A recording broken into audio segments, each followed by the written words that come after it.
Usapin, talakayin, opinyon, lilinawin kasama si Rocel Lopez, umaarangkada sa Spear Cyber TV.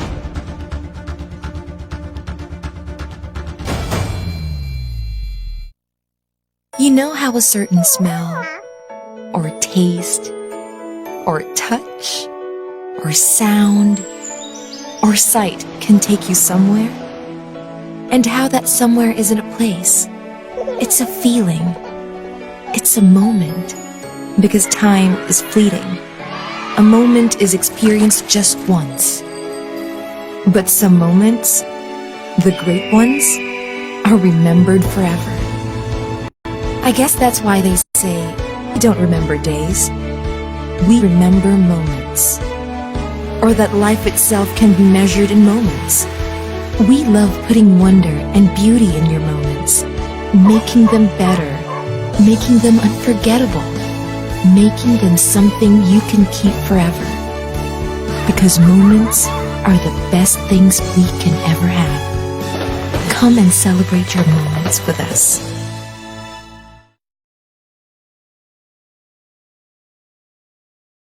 Okay, magandang hapon mga kaibigan. Welcome po ulit sa ating Thursday edition ng programang Utol. Usapin, talakayin, opinion, lilinawin siyempre dito lamang sa Spear Cyber TV. At siyempre ako pa rin ang inyong lingkod. Ako inyong magiging kasama, kahuntahan, kakwentuhan, kajaming, katropa pips, kadabar cats, Rocel Lopez. At siyempre kasama natin sa technical side, ang wala pa rin kupas, ang simpatikong si Joshua Mendoza. Bueno mga kaibigan, bago tayo magsimula sa ating mga pag-uusapan o sa ating pag-uusapan, ay siyempre batiin muna natin yung ating mga katropa pips na mga nanonood sa atin at nakikinig dito sa programang Utol. Unahin na natin siyempre yung ating regular viewer na si Daniel Valdez ng Caloocan City. Daniel, good afternoon. Welcome sa programang Utol. At siyempre, yung mga tropa natin, unahin na natin yung mga taga Ilocos Norte, sila Ma'am Jenny Dean Hambaro, Atwell Hambaro, at sila si Rilfe Benito, Michael at si Rilfe Benito, sila Ira at si Jenny na Paraiso ni Aniben sa Lawag City, Ilocos Norte. At siyempre yung Tambayan Batch 85, the Elisa Esguerra High School, sila Bossing Arnel, Lisa at Celso Basilio, sila Amor, Marisa Cruz, at sila Abner Libunao na nakabase sa Cebu City, at sina Abet Santiago. Yeah, siyempre, pisang mo, hindi pwedeng kalimutan, okay? At gayon din, siyempre, yung ating mga tropa pips sa may area ng Bulacan area, sina Police Colonel Orlando Castil Jr. na San Jose del Monte City, Bulacan, at gayon si Magno Frendol ng San Jose del Monte Prosecutor's Office, at siyempre, yung ating kababata na si Jaime Santos Pahayag na doon din nakabase na ngayon sa San Jose del Monte, Bulacan. At siyempre, yung mga tropa natin, mga kasama natin sa hanap buhay, sina June Basit na cameraman ng PTV4, at ganyan si Michael Rosario na segment producer sa PTV4. Yan, good afternoon. At ganyan din siyempre yung ating mga tropa pips sa Sandigan Bayan, sina Kuya Albert Abet de la Cruz, yan chief ng Sandigan Bayan Sheriff Division, at ang kanyang mga staff na si Jomar Magdasok at Robert Esteban. Yan, good afternoon sa iyo, Steve. At good afternoon, welcome sa programang Utol. At ganyan din yung ating mga iba pang kaibigan na katulad nila Sir Elmer Aquino, siyang sales manager ng Kamaya ko sa Maribeles, Bataan, at ang kanyang esposa na si Ate Donna Aquino. Ayan, good afternoon. At siyempre, mga taga-Caloocan, sina Danilo Bongcales at yung asawa niya si Elizabeth Bongcales na meron pong bakery doon na talagang napakasarap ng kanilang mga tinapay. Good afternoon sa iyo. At siyempre, yung aking mga relatives, no, aking Tito Rick Santiago at anak niya si Al Santiago, buhat naman sa Maribeles, sa Urani, Bataan, at sa public market. At doon po meron silang karinderya. Hanapin nyo lang yung Al Karinderya. At siyempre yung kapatid ni Tito Rick na si Tita Meldy Santiago Angeles na nakabase naman po sa Mabalacat, Pampanga. Yan, good afternoon. So wala na akong nakalimutan, Joshua. At siyempre, binabati rin natin yung nagpasakal at yung kinasal nung kahapon, hindi ako nagkakamali, no? Si Irwin Velez at sa kanyang may bahay na si Mrs. Velez. Congratulations sa inyo at sana unawaan lang, ha? Iwasan yung away, ha? Konting diferensya, pag-usapan ng maayos, okay? So, good afternoon, congratulations at sana'y dumami ang inyong mga anak. Ayan. Okay, sa mga kaibigan, siguro ngayon ay talakayin natin at pag-usapan yung mga ilang mga naganap na forum na dinaluhan natin sa iba't ibang lugar dito sa Metro Manila. Unahin na natin, syempre, yung naging kaganapan sa National Press, si Vice President, the NPC Vice President, pangalan ni Boss, si Vice President, kalimutan ko na pangalan ni Boss. Pasensya na, Boss, nakalimutan ko, no? Si Sir, kalimutan ko talaga. Nawala, nasa dulo ng dila ko pero parang nabablangko ko, no? Anyway, at yun nga, naging bisita nga po nila doon sa report to the nation ng National Press Club yung about sa Bureau of Customs, no? Yung mga dumadaan na mga bagahe, pumapasok, ano ba? Paano ba kaayos yung kanilang mga x-ray machine, ano? At doon ay naging panaguhin, mga kaibigan, ay itong si Attorney Jet Maronilla, ha? Siya din nga, siya Assistant Commissioner ng Bureau of Customs, at the same time ay spokesperson, ayan. At yun, at siguro ko ay mas maganda panoorin po natin yung kung ano naging kaganapan doon sa Bureau of Customs. Panoorin po natin. Joining us sa tinatawag Meet the Press Forum ng National Press Club. Ito ay ating report to the nation every Friday. At salamat sa inyong presensya ngayong umaga. Alam kong marami kayong mga iba pang mga pinagkakabalahan, pero you took time out of your schedule to join us ngayong umaga sa ating Meet the Press regular forum ng National Press Club. Si Vice, medyo malapit sa ating guest ngayong umaga, kaya bigyan natin ng honor sa Vice Paul Gutierrez to introduce our special guests ngayong umaga. Vice. Thank you, Pangulong Lakay, at magandang umaga muli sa ating mga kapatid na media. At welcome sa ating regular na Meet the Press, Report to the Nation Forum every Friday dito sa National Press Club. No?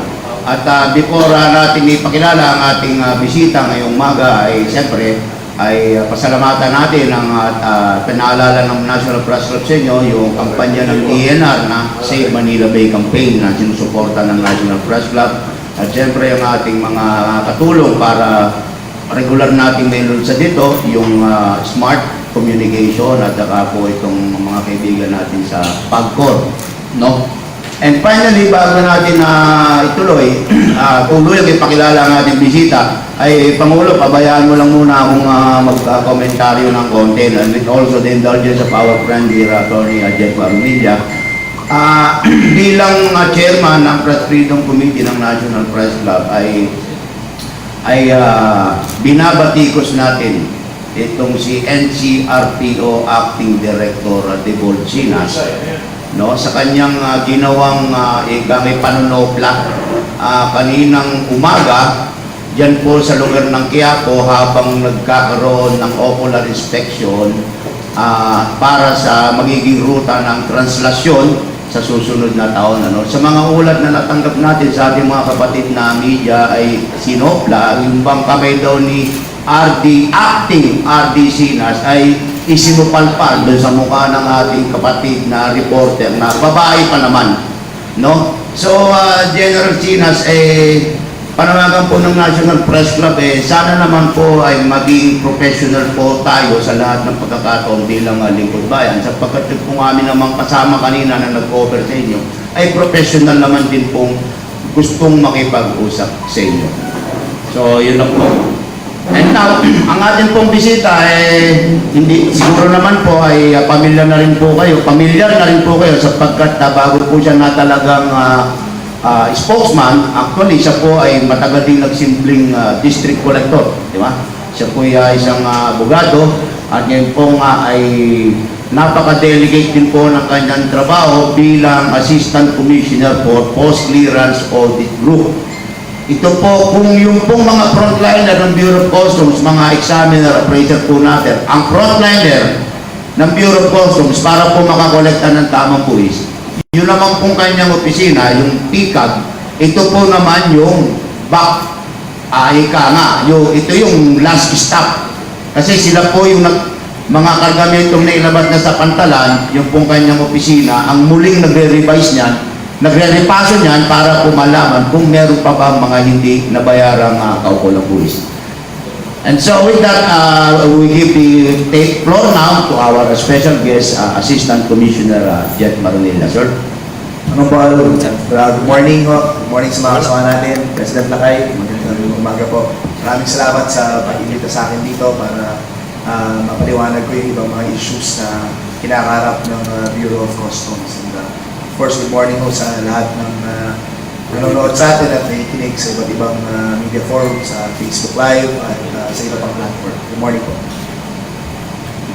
Okay, Pangulo. Siguro magandang update dito.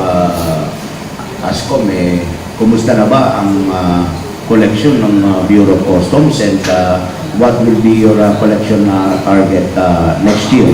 Yung bang ngayong taon na to, is it still attainable o paano bang sitwasyon? Yung data mo namin, November pa lang, dahil ngayon December na collect naman namin. By end of November, we're short by 16.5 billion. 16.5 billion. So that's 2.5% down sa actual collection target namin for January to November. Wala pa po yung December dyan. But year on year? Year on year, yung increase naman namin is double digits. We have a 12% increase. Ang problema lang namin, kasi yung dun sa 16 billion namin na shortfall, yung 10 billion mo kasi doon, supposedly, in-attribute yun dun sa makakolekta namin pag in-implement yung fuel marking program. Oo. Hindi ho na-implement ngayong taon na to. Pero hindi na rin ho namin kinontes at isinole kasi nga, ang katwiran ni Commissioner Guerrero, baka kaya naman namin kolekta yun. So, ngayong December ho, during the first few days na tinamaan kami ng bato, unang na yung collection. Pero nag-pick up na ho very recently. And ang goal namin, sana ma-reduce namin further yung deficit kung di talaga kaya ng ma-meet yung collection target. At may pasok lang sa magandang double-digit growth year-on-year yung collection ng Bureau of Customs. At the same time, way above the threshold lateral attrition, which is dapat makakolekta kami ng 92.5% ng target namin. Right now, nasa 8.4 naman yung performance rating. Okay. So, but yung, di ba, kayo na nag-implement nitong rice tariffication law, di ba? 10 billion din na yun, di ba? So, that is already within the target o sabay pa rin yun?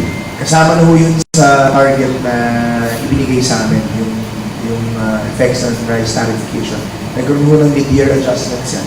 Okay. So, total target natin is 661 billion from 584 billion last year. So ngayon, 661.5 B for 2019. For 2019. Medyo mabigat na pala. Medyo mabigat na. Billion. We're talking here of billions of pesos, no? On the other hand, wala pa bang epekto itong mga reforma na sinasabi ni Commissioner Guerrero sa kanyang kaya shortfall tayo? Ano bang expectations natin dito sa mga reforms ni Commissioner? Tingin naman namin manong gumagana naman. Ang problema lang namin, based on tinignan namin yung macroeconomic assumptions ng economic team natin at saka yung performance natin. Hindi kasi na-realize din yung ibang assumptions. Number one, bumagsak mo talaga yung volume of import, especially yung dutiable. Hindi natin in-expect na ganung level, so medyo humina yung collection natin. Although nag-increase yung importation of finished products ng petrolyo, konti lang yung crude ngayon. Nakakuha kami ng about 37% more, which translated to additional collections. Still, yung projected na macroeconomic assumptions para makakolect na kami ng ganun klaseng kalaking halaga. Medyo marami po doon, mababa yung realization. So, isa po yung sa malaking factor kung bakit hindi kami nakakolekta. At the same time, medyo na-adjust na po sa mga reform programs ng Commissioner, yung mga tauhan natin at saka yung mga stakeholders natin. Hindi naman po namin tinitinay na patuloy na medyo may paminsan-minsan ng mga issues pa rin sa amin. Vice, kumatin ako ng magandang mga sa mga nakikinig sa atin sa Facebook Live. Mga kapatid, live tayo, pwede yung share para sa ating mga kaibigan bata na live tayo yung umaga as usual. At batang-bata pa itong ating bisita. Si Ascom, mukha ito, mukhang parang bunso ni Romualdez na kursuman. Parang bunso. Parang po pagpagayan. Magandang umaga. At sabi niya I watch you na mga NPC ala. Kasama ko po. Anyway, Ascom, ang trending na balita ngayon yung bagong, mga bagong street na, mga frozen products from, again, China. Tama ba yun? Mga baboy, pengdak, at ano bang update doon? Ascom? Nag-coordinate naman kami sa Department of Agriculture. In fact, bago ako punta dito, galing na ako sa isang coordination meeting din with the Commissioner of Customs. And of course, he really wants to get to the bottom of this. Short of saying, kanina talaga galit ang aming pinuno. In fact, there was a very stern order. Pinlag na rin namin sa risk management system namin itong problema ko para maidaan sa mga modern x-ray machines namin itong mga cargamento ko. Makita, tama ba talaga yung dinideklara nila? Tama yung buwis na nakukolekta natin. Ay, buti na banggit na yung x-ray, Ascom, kasi I understand may bagong dalawang modernong x-ray, particularly sa MIP. At ang magiging total package dito will be how many x-rays to be distributed? May mo kami dumating na ngayon. Anim, okay, sorry. Yung dalawa ho, hindi pa namin na-install kasi we're conducting a survey kung sino Batangas isa, then malaki volume ni Batangas. Yung isa, we're asking if yung volume ni Cebu or ni Davao ay kailangan nila. Pero kung dating dalawa sa MICD at sa PON, naka-install na. At mas maganda yung din nito mag-detect ng mga smuggled items. In total, mag-purchase po kami ng mga additional 6 more, I think, next year. Para mabigyan namin ng tigda-dalawa yung lahat ng pwesto namin sa buong bansa. Ay, maging tataas ang efficiency at detection capability ng biology. Tama po, kasi makakapag-x-ray ka ng doon. Dati kasi titigil ka pa, yung x-ray yung parang naka-mount sa truck, nagkagalaw ng forward and backward motion hanggang ma-fully stand yung container mo. So hindi gumagalaw yung container mo. Saka pa lang gagalaw kapag nagbobas yung image ngayon, pwede kang dumaan at a speed of 5 to 17 kilometers per hour, fully scanned na yun. Dadaan ka lang dun sa passport. Okay, Lawrence. Sabi ito. Ascom, speaking of the x-ray na yan, di ba ang sabi na, ang final na maglilista kung anong laman nung van, nung container van, tao pa rin. So that, pwede pa rin doktor. Kung ano man ang lumabas sa x-ray, pwede ba doktor nung checker, nung nagsusulat, kung ano talaga naman. So, hanggat meron human intervention, pwede pa rin ba doktor yung laman ng van, container van na x-ray. Tama ba yan? Pero itong x-ray na to, hindi tulad ng dati namin x-ray, yung image na nakukuha niya, hindi mo kaya manipulate. At automatic na save doon sa system niya. So much so, pag review mo, malalaman mo may ginawa operator mo. Pangalawa ko, nag-establish kami ngayon ng X-ray Operation Center. Kumbaga, nakikita nung nandun sa field yung image, nakikita ng central office. May second layer kami na hindi magkakilala na nagbabantay sa ginagawa ng mga tao namin. Naka-override nitong central office yung findings ng tao. Halimbawa, sa analysis ng image, regular yan, pero itong kabila, hindi sila match nung nakita. Maaari yung sabihin na i-recheck mo para ma-verify natin talaga kung yun talaga yun yung laman ng tinitignan namin. Maliban ng kayo operator sa central, magkakonsyaba. Ang sistema ho, ilalim ng Okay. para di matakilala yung So as kung the public, especially the players, should be warned na hindi na uso yung i-adjust yung resolution ng ano. Pagka ayaw makita, madilim. Dati nanginginig lang yung mouse. Pag ginalaw mo yung mouse, no suspect. Ang lang ano pala yan. So, even your people, they should also be warned na hindi na sila pwedeng magpagpunsapan because there is another monitoring center na nakatingin naman sa ginagawa nila. Tama ko yun. Hindi yung madalas ngayon. Kaya kung nakikita nyo, may mga operation yung Coast Guard, may mga nanghuli sila eh. Yes. Kasi minsan lax na yung mga tao namin, nakakala pa rin.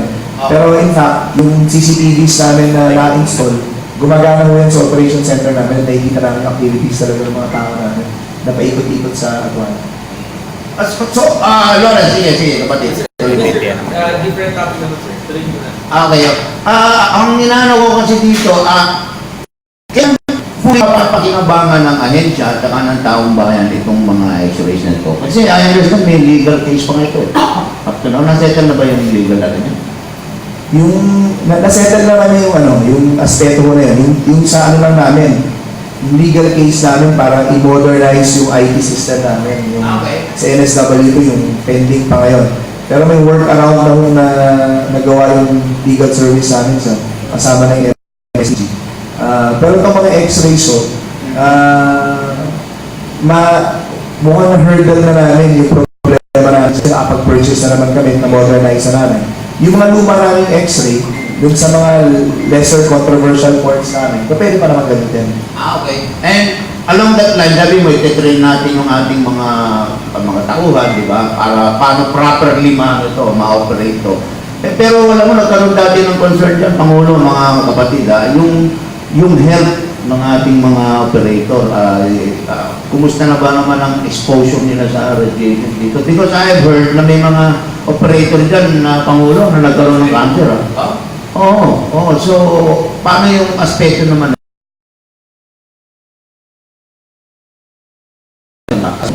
Alam ko sa mga exposure kasi yung exposure sa radiation nito. Una-una, meron pa rin naman kaming certification galing from the Department of Health. Okay. May mga tags yan na tells you na kailangan ka na mag-break kasi marapit ka na dun sa toxicity level ng exposure sa X-ray. Pero kung mga kwintas kami ibibigay sa mga yan. Number 3, parang yung gadget na pinupuntas nila at nag-warn mo sa kanila na kailangan mo na magpa-shift sa ibang operator para kasi malapit ka na dun sa level na yung exposure mo so delikado. So may tolerable level mo yan kahit yung mga K9 namin nilalagyan mo yan. At the same time, hindi mo tulad nung dating x-ray namin na yung x-ray operator nakasakay dun sa truck na talaga yung x-ray. So napakalapit niya. Pag gumagalaw-galaw yung truck, nandun lang siya, ang lakas ng exposure niya. Ito, nakahiwala yung x-ray dun sa actual kasi nadaan ka na. So, tapos yung radiation exposure niya. Kaya, hindi rin maapektuhan yung radiation exposure ng mga driver naman ng truck. Lawrence, kapatid, sir, Sir, sa naman, since sa Christmas season, kamusta naman sir yung pagpapadala ng mga buy box natin? Are we having any problem or yung kabilang mga to be honest, may mga usual concerns tulad ng dati, pero less. I think because of the balikbayan box and parcel tracker system namin. You can go to www.customs.gov.ph, click nyo yung balikbayan box tracker namin, i-input nyo yung tracking number na binigay sa inyo ng parcel, ng PhilPost, o kaya nung balikbayan box sa consolidators nyo, yung mga forwarders, tulad ng LPG, at sino pa. At may kita nyo rin nasa yung processing ng balikbayan box nyo. May time stamp doon, kaya makikita nyo pag i-examiner namin, in-receive niya ng alas 8 ng umaga, hindi pa niya natatapos mag-evaluate no ng alas 9. Medyo may mali doon. Kasi unang-una, i-remind lang muna namin yung publiko na ang Bureau of Customs merong no opening of balikbayan box policy. Never ho namin pwedeng buksan, bawal ho namin buksan ang mga balikbayan box at mga parcels. Pwede lang mo namin buksan to sa warehouse na nung consolidator shop tulad ng LBC at kailangan mo nandun kayo. Kung wala ko kayo doon at di ko yun hindi namin pwede buksan isa at di ng LBC yung balikbayang box. So, yung courier service so hindi ko kung meron mong balita sa buksan or ano hindi mo namin polisiya yun pwede nyo kung nangyari yun i-remind nyo sa 844 hotline namin you can text it or you can customer service yung number suno naka-reflected sa websites namin you can get in touch with them even on Facebook may yung private message yung Bureau of Customs PH yung aming mga customer service representatives para sagutin real time yung mga concerns. So, sinasabi mo dito, Ascom, kung may mga insidente na nabuksan yung balikbayan box, huwag naman agad ituro customs. Oo, kasi minsan sa country of source, tulad ng US, yung TSA nila is very strict and can really open the boxes if suspect. Kasi papadala ho yan dito, sila na mismo nag-tape. So, minsan mapagbibitahan na even if may titignan nyo, may notice yan na nakalagay dun sa loob, may parang paper sabi ng US Customs, binuksan na namin ito. Okay. Sir, pero as of now, may delay po ba tayo ngayon sa mga releases natin? Minomonitor namin yan everyday and nag-report naman sa amin ng MICPPO, MNIA, wala namang ganung incident. Kasi Shifts from food stuff, kasi madalas mas yung mga pinagsasahog sa mga handaan, firecrackers. At the same time, yung risk parameters namin, pati yung operation ng buong border security force namin, nag-shift din sa mga items na ito. So, mas nag-iba po yung treatment namin, mas nagiging strict kami. Pangalawa ko, no less than the President of the Philippines is has ordered a crackdown against these illegal firecrackers. Mukhang na-recognize yung harmful effects nito at hindi magandang epekto ito pagkamit na ito during the season. So, may presidential directive din ho to the Bureau of Customs and to the other agencies to be strict about smuggled firecrackers. So, usually napapayagan lang namin this time of the year yung mga professional pyrotechnic shows na kung saan may go-collect permit galing sa Philippine National Police. Ano yung mga Christmas lights, di ba? Substandard Christmas lights. Taon yan. Tatlong isandaan, di ba? Tatlong tumpok, isandaan. Nalala ko yan, dahil nung nasunog yung bahay ng dating Speaker of the Organization, namatay ko niyang anak. Dahil sa substandard ng mga electric Christmas lights niya. Kaya ako nagpapaalala dito kami sa publiko, huwag bibili ng mga produktong walang marka ng Bureau of Philippine Standards. Kasi makakamura kayo ngayon, pero nakasunog din yan. Baka mamaya mas malaki pa yung mga kagamitan nyo na mawala sa inyo. At kung meron mo kayo makita na nagbebenta ng mga ganito, pakireport mo sa text hotline 8484 namin ng mabisita ng Bureau of Customs sa pagpaliwanag namin yung mga nagbebenta kung saan nila lang po ito mga supplies na ito. Kasi isang utos sa mahigpit na utos ni Commissioner Guerrero na bantayan. Bago pa ho nagsimula yung Christmas season, nung bare months pa lang po kasi pinapasok na nila yan. Dahil binibenta nila na maaga. May list po ng priority products na ibinigay ito si Commissioner Guerrero for the Christmas season para bantayan ang ating intelligence at enforcement group. At minomonitor niyo ito everyday. Hindi niya report yung dalawang grupong yun kung ano nangyayari. Pero dito you are in coordination with the Bureau of Product Standards, di ba? So kung wala rin permit galing BPS yan, matik yan na... Bawal mo yun. Kaya nahalo sa GMGN. Yun ang problema. Yun ang problema. GMGN. Kaya yun... Yes, Lawrence. Balik lang ako sa coordinates. Anong gagawin ng mga customs hindi nyo nasaan yung nag-release yung mga products na smuggle? May ano pong ginagawa nyo kayo? Ano klaro nyo kayo? Nagpa-backtrack kami ngayon sa investigation dyan. I'm pretty sure yung intelligence group namin can do that, backtracking.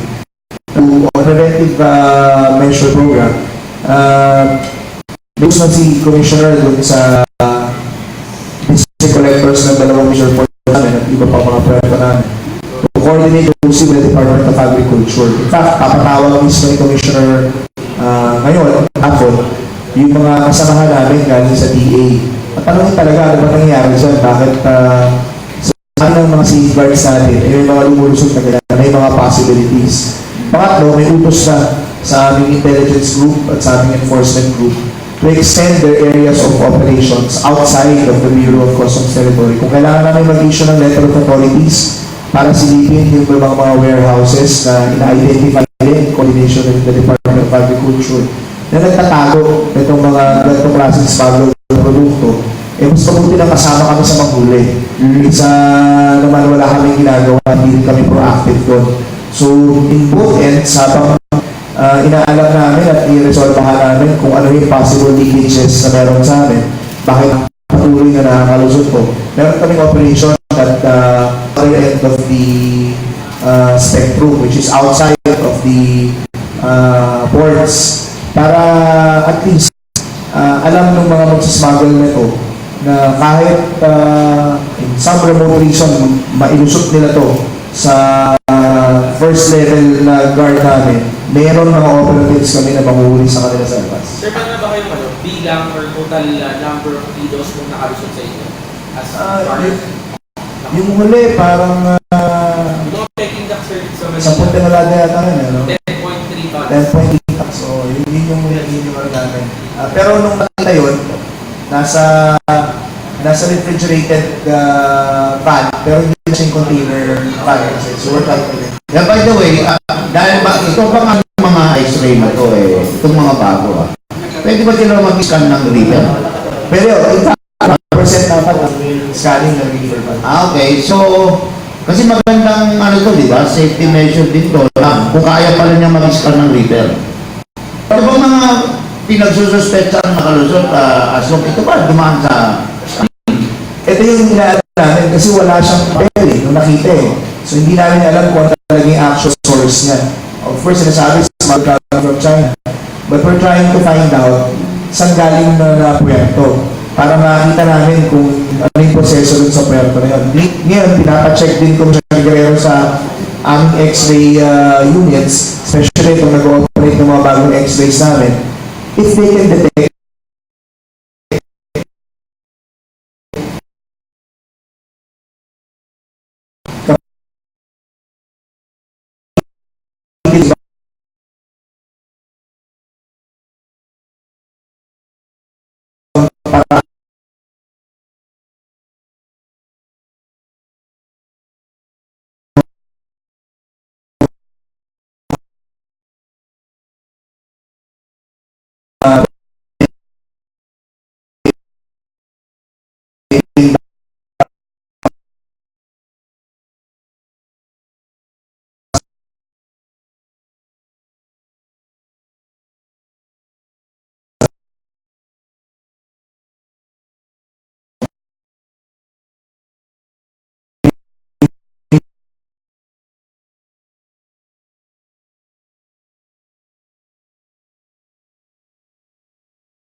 mamaya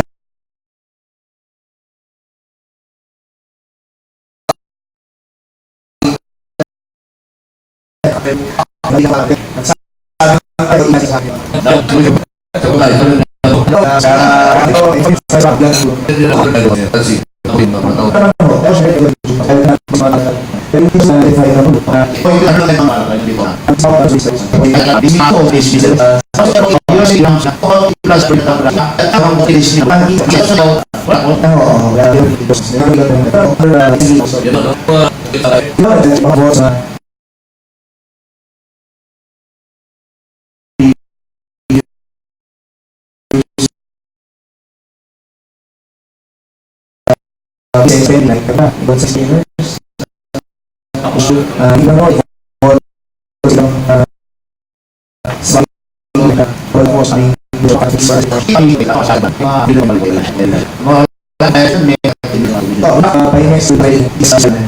Lalagyan namin ng GPS para alam namin na hindi siya nagda-divert at alam na masusunod namin hanggang makarating din sa kung saan niya pupuntahan.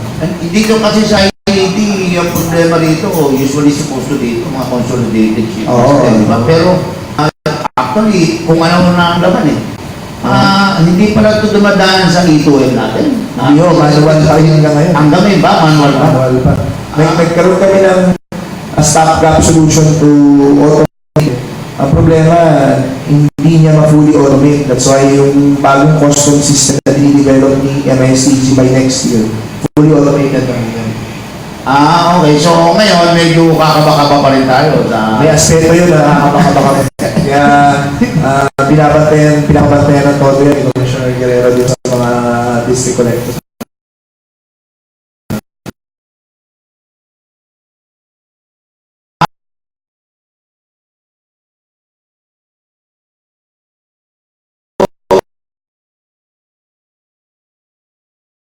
Paano yung ito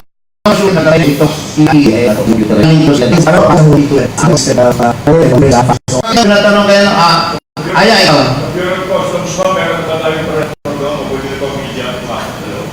Certainly, ano yan, dinidevelop ni General Bianca yan. That's one of his suggestions to the Commissioner. In fact, nasama dun sa layout namin dun sa bagong yung nasunog na Port of Manila.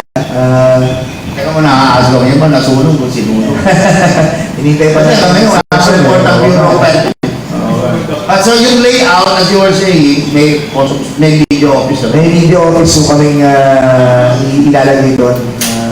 Okay. To hold not just a press briefing, but there's going to be a lounge for our friends in India para makapagtrabaho. Yan mga kapatid may na tayo ron.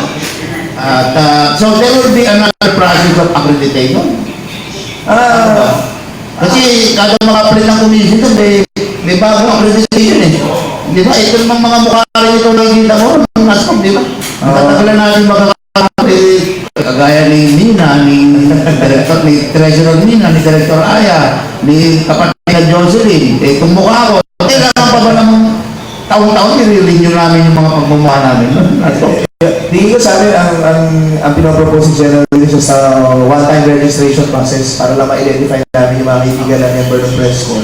Yan, wala na namang problema dun sa pagtanggap ng mga kaibigan natin sa loob ng Bureau of Customs. In fact, right now, the Office of the Public Information and Assistance Division is working with the Office of the Deputy Commissioner for Enforcement Group dun sa request ng mga kaibigan natin ng media for a year-round access pass for the members. Nagpipala mo ba ang mga tinatawag na quote-unquote house show, mga photos doon? Kasi nalala ko nung araw ang customs may pinakamarami. Media na nagko-cover. Lalo na pagka-Biyernes. Wala naman mukha naman legitimate yung media personalities. Kasi naalala ko nga, panahon ni Rupi Biazon yan. Kulang-kulang 500 ng membro ng press corps pag Biyernes.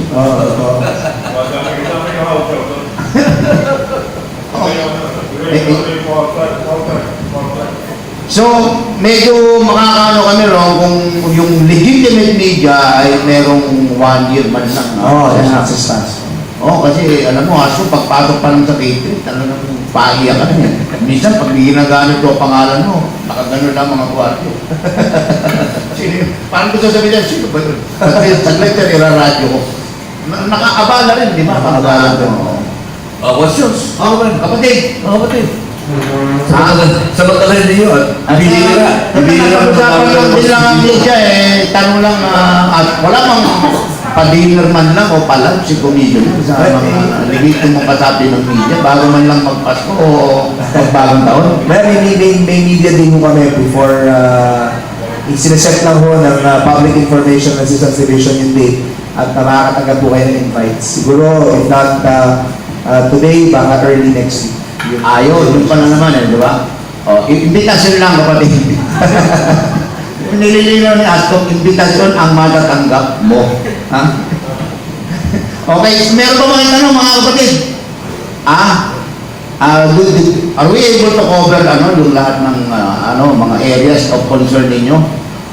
Anyway, ito naman yung nako-cover ng live, no? And then so mamaya nakasave na yan sa ating social media platform. Kung meron kayong gustong balikan sa mga statement na sinabi ni Astok, I think you can clarify that dito sa ating social media page, no?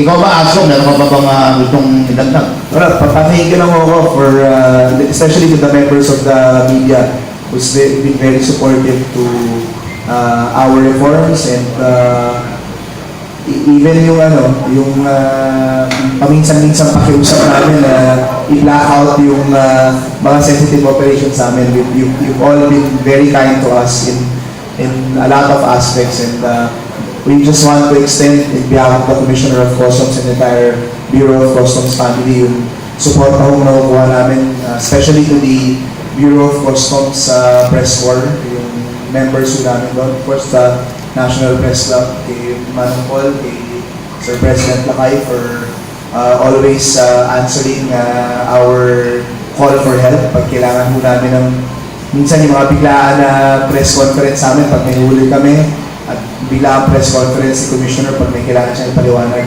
Maraming salamat po sa pagtulong at sa opportunity laging pinoprovide niyo sa amin. Okay. Pangulo, ito, pasensya mo na. Kasi naging hirap ng press club, yan pa lang ang kaya namin bigay sa ating mga bigila.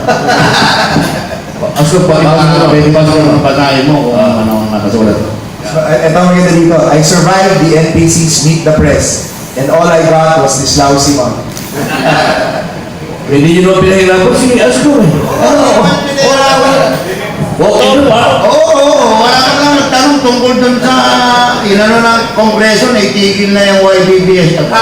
Yung mga LBBS na yan, pinatitigil na. Wala ka lang nagtanong sa inyo na. Ha? Totoo yan. Pasko kasi, kaya bawal awayin. Baka di pa tuloy yung pa-dinner, Vice Paul. Baka di pa tuloy yung pa-dinner.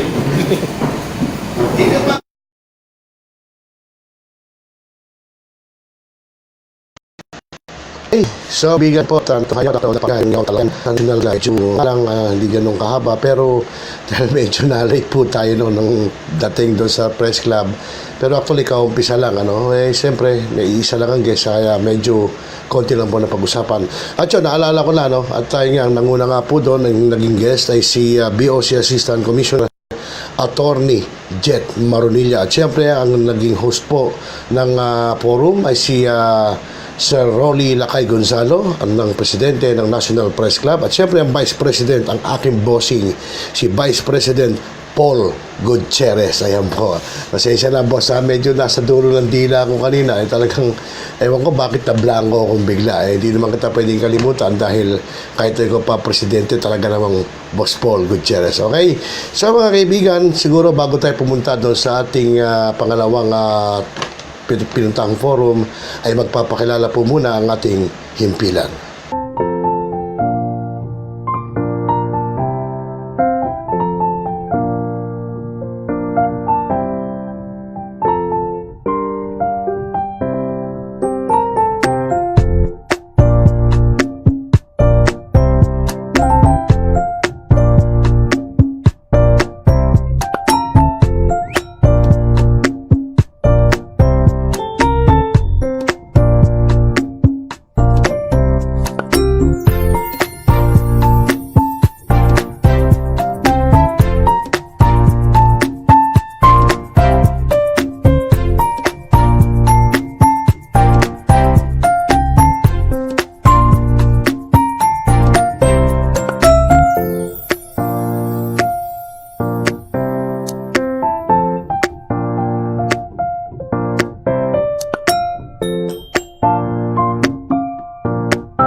Usapin, talakayin.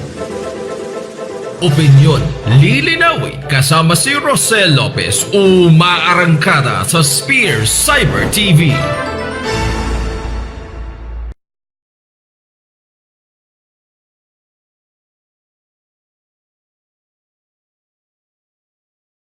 Okay, mga kaibigan, nagbabalik po ang programang Utol, Usapin, Talakayin, Opinyon, lilinawin siyempre dito lang sa Spear Cyber TV. Okay, sa mga kaibigan, ito po yung ating ikalawang bahagi ng ating programa dito sa programang Utol. Ako pa rin ninyong kasama, Rocel Lopez, at sa technical side, kasama pa rin natin si Joshua Mendoza na kahit na parang manok na gaganong-ganon ang ulo dahil po inato. Kaya alam nyo, siyempre, laging puyat po itong si Joshua Mendoza. Kaya okay lang yun na talagang ganon. At least, ika nga, still alive and kicking pa rin. Di ba, Josh? Okay. So, mga kaibigan, ngayon ay pag-usapan naman natin itong about dito sa ginawang forum sa May Aristocrat. Ito po yung about sa tapatan. Bago pala muna itong tapatan na to ay medyo isunod muna natin, medyo ito kapiraso lang po mga kaibigan, kapiraso lang. Ito po kung saan ay sa isang forum naman sa Quezon City, yung si Congressman Alfred Vargas, kung saan ay pinarangalan siya bilang 10 outstanding men in the Philippines, ng JCI. So, kasi meron siya mga ginagawang pelikula. At the same time, nagagampanan niya pa rin yung pagiging isang congressman ng Quezon City. Well, actually, doon sa forum, sa kanyang pagsasalita, ang nangyayari, ginagawa niya yung mga shooting kapag recess ang session. Bagay, para daw may extra income, sabi niya. Siguro panoorin natin yung kapirasong yun, mga kaibigan, at kung paano niya ginagampanan yung pagiging congressman at yung pagiging artista niya. Panoorin po natin. Dedicated itong award na to sa'yo. Yeah! Okay. Wow! Okay, naalala ko nung tatakbo akong konsehal, sabi sa akin ni nanay, pag tumakbo ka, Alfred, pag bumalik ka sa showbiz, hindi na yan katulad ng dati, ha? Be prepared. I-prepare naman ako ni nanay. Sabi ko, nanay, okay lang. Nakapag-desisyon na ako. And she supported me dun sa desisyon ko na mag-public service. So, nanay, I love you very much. At sa inyong lahat. Maraming salamat po. Okay, thank you. Take it naman ngayon. Okay, baka may gusto kayo itanong sa ating congressman. Nagkang 40 ka na pala. Di ba? Samantala nung i-introduce ka sa kabatch mo si Dennis Trillo sa Star Yes, sa 22, parang gano'n. So, fresh from college ka na. Fresh graduate ako. Yun yung iba sa inyo na doon. When I was launched by Star Circle. Ikaw yung pinaka-bigit yun sa batch na yun, di ba? Umakit-acting ka pa sa akin. Hindi yun talaga makalimutan. Hindi nakakalimutan sa yung monologue, tsaka yung coffee table book. Yes! Sa item. Hindi namin makalimutan ang gigil. Yes! Fairness, launching niya yun. Jeff Vigidor yan. Yan. May tanong ba? So, di ba, ito nino-nominate kung sino nag-nominate sa'yo? Yung process po kasi, there are around 200 chapters and JCs in the Philippines. One chapter should nominate you. In our batch, there were hundreds of us who were nominated. Tapos they cut it down to 67. Tapos final, yung shortlist, 15. And they ended up with 10. Tapos yung mga kasama ko rito, mga scientists, mga nakaka-invento ng mga salt-powered lamp, yung mga gano'n. Mga kaibigan natin. Tapos, engineers, doctors. Pero sa larangan ng public service, ako yung nakakuha ng award. okay. Okay, may question pa kayo sa ating congressman. Gaano ka-importante Ay, si- itong award yes. na to? Galing ka-importante. Super, itong award na to, na napakahalaga for me. And sa tingin ko, kasi nare-recognize yung mga pinaghirapan natin sa sakripisyo. Pero sa tingin ko, mas mahalaga siya in the sense na mas nakaka-inspire tuloy to work harder because being a TOIM honoree is a lifelong commitment. So dahil dito, tinaas nila yung mga nagawa mo, na-recognize ka, I expect nothing less from myself. Parang tinaasan ko na rin ngayon yung standards ko in terms of public service, in terms of character, in terms of who I am as a human being. Thank you, Gaga. Thank you. Ito may question kayo muna from Mario Tumawan. Congratulations, Alfred. Focus lang ako dun sa isang bagay which I think is one of your greatest achievements, no? Yung pagsa sa batas ng pangangalaga sa mga cancer patients. Medyo napapanahon lang ito, no? Dahil yung nangyari. Clarify ko lang, is field care after health isn't covering medical care in cancer patients. Sa ilalim ng batas. Yung batas natin, the National Integrated Cancer Control, yan ang batas na nagsasabi, the government will help the cancer patient and the cancer family. Yung pamilya ng pasyente. Kasama din dito yung pagtatayo ng mga cancer centers. Hindi lamang one cancer center. Hindi tulad dito, isa lang yung heart center, isa lang yung kidney. Dito, hopefully, Luzon, Visayas, and Mindanao, and even sa regional level. Tapos next, the Cancer Control Act will make medicines accessible. Kasi ako, from my experience, Ang laki ng gastos kasi. laki ng gastos. Tapos, pinipinpong ka pa sa kayo tuturo. Yung streamlining nun, yung lahat, yung organizing, before cancer, during cancer, and after cancer, kasama na yung government, even in providing subsidies sa medicines and treatments. So, ngayon, ayaw na natin mangyari. And sa mga nakausap ko before, kasi nag-ikot talaga ako for this law while we were formulating this policy. And nakakalungkot, meron kang minsan nasa harapan ko, mag-ama, yung tatay may cancer, inaaway niya yung anak niya, pero sinabi niya sa anak niya, huwag muna akong pagamutin dahil ayaw kong maging pabigat sa inyo. Tapos yung anak or naman, tapos nag-aaway sila. And others naman, they lose their family member by dahil sa cancer. Pagkatapos nun, nawalan na nga sila ng mahal sa buhay. Tapos nawalan pa sila ng bahay, nasangla pa yung lupa. Tapos katakot-takot pa yung utang nila. And yung sinabi ko sa speech ko kagabi, no Filipino family deserves this. And that's why I promised my mom on her deathbed, Ma'am, gagawa ako ng paraan. And ako naman, yung kwento ko sa mami ko, I'm very, very lucky because hindi po ako nanggaling sa mayaman na pamilya, pero hindi rin naman ako nanggaling sa masasabing marami kang pamilya. Pero we had our own ups and downs. Pero my mother, when she was diagnosed of cancer, sinabi niya sa amin, hinitig na kaming 4 magkakapatid, sinabi niya, mga anak, hindi tayo mayaman. Pero pangako ko sa inyo, sa sakit ko na ito, wala kayong gagastusin dahil pinag-ipunan ko na ito. Pinaghandaan ko ito. Yung paalala lang natin na yung early diagnosis and detection, na nasa batas din ano, ang paalala ko lang. Yes, I would like to reiterate that kasi maraming pong cancers ngayon na pwede talagang maiwasan.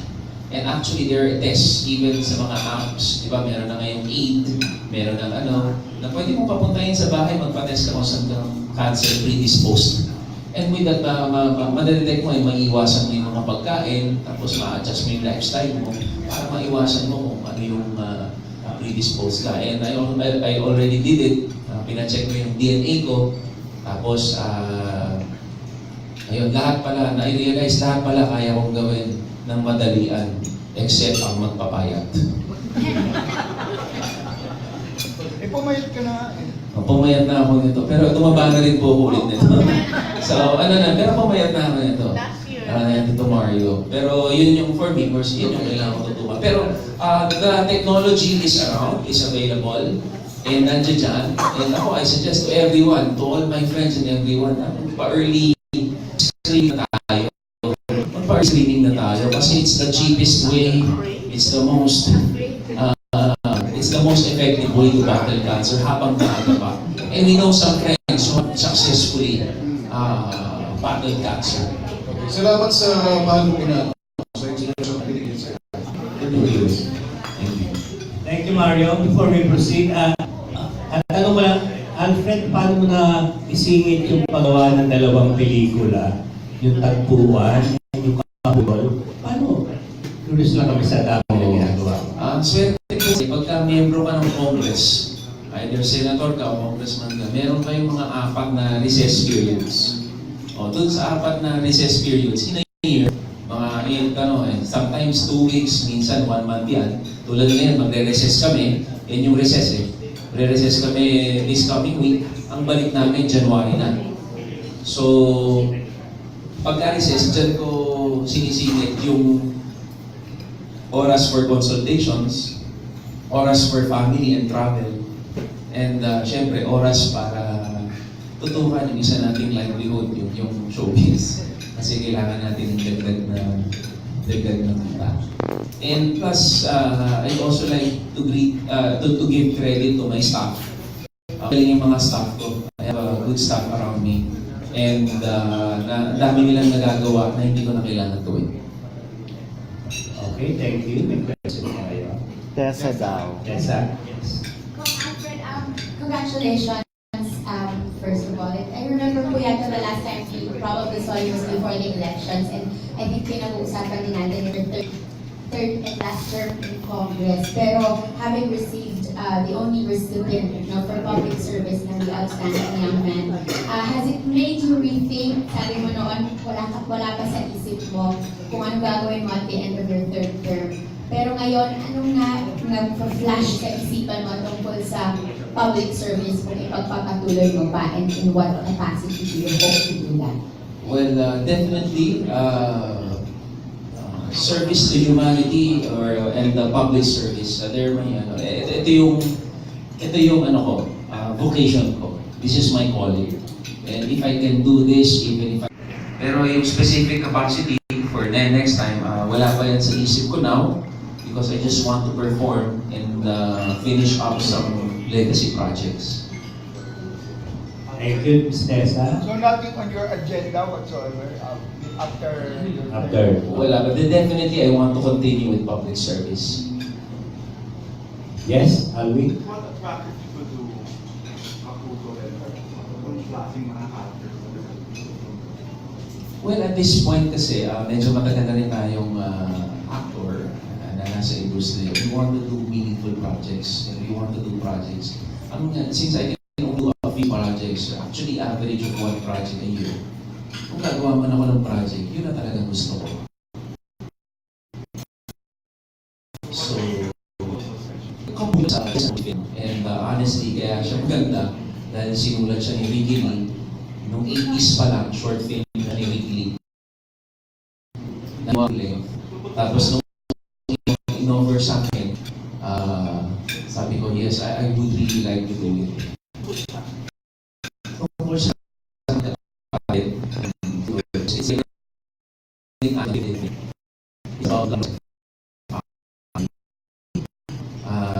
I'm shaking at 18 na year. Sa isang side, magkapatid kami siya. Sa isang side na siya yung magkaibigan kami. She's a director, I'm her actor. Sa isang indie film. Well, Tagpuan is a story about the Filipinos. It's a love story actually. With Isa Salad siya Dayaw. We shot in Hong Kong and New York. And it's about the diaspora actually. Yung how Filipinos deal with it and how Filipinos are. Pero at the same time, what's the most important is love and happiness. You have to love. Kung gusto mong happy lang. Minsan, exclusive yung dalawa. Pero may pwede mo magsama.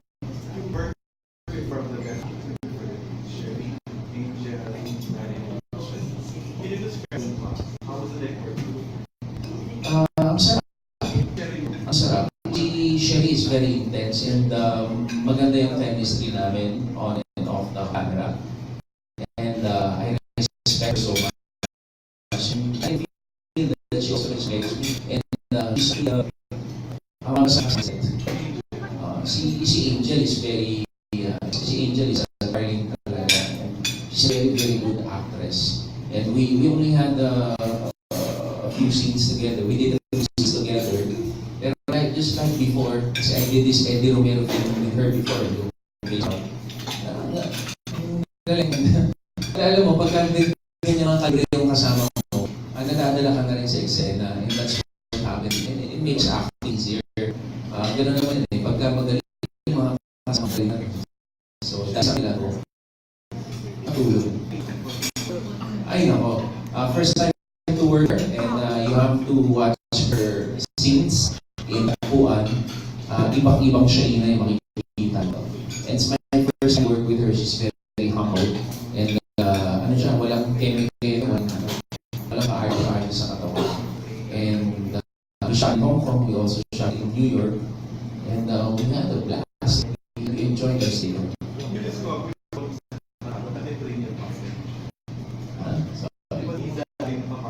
Yes. Well, si Isa naman, partner na kami before in several shows from way before. Kaya nandun na talaga to begin with. And actually, she was our first for the role, si Isa. And she did good. And ang ganda ng portrayal nila ng characters nila sa taguan. He was smooth. Mas si Isa, mas dito.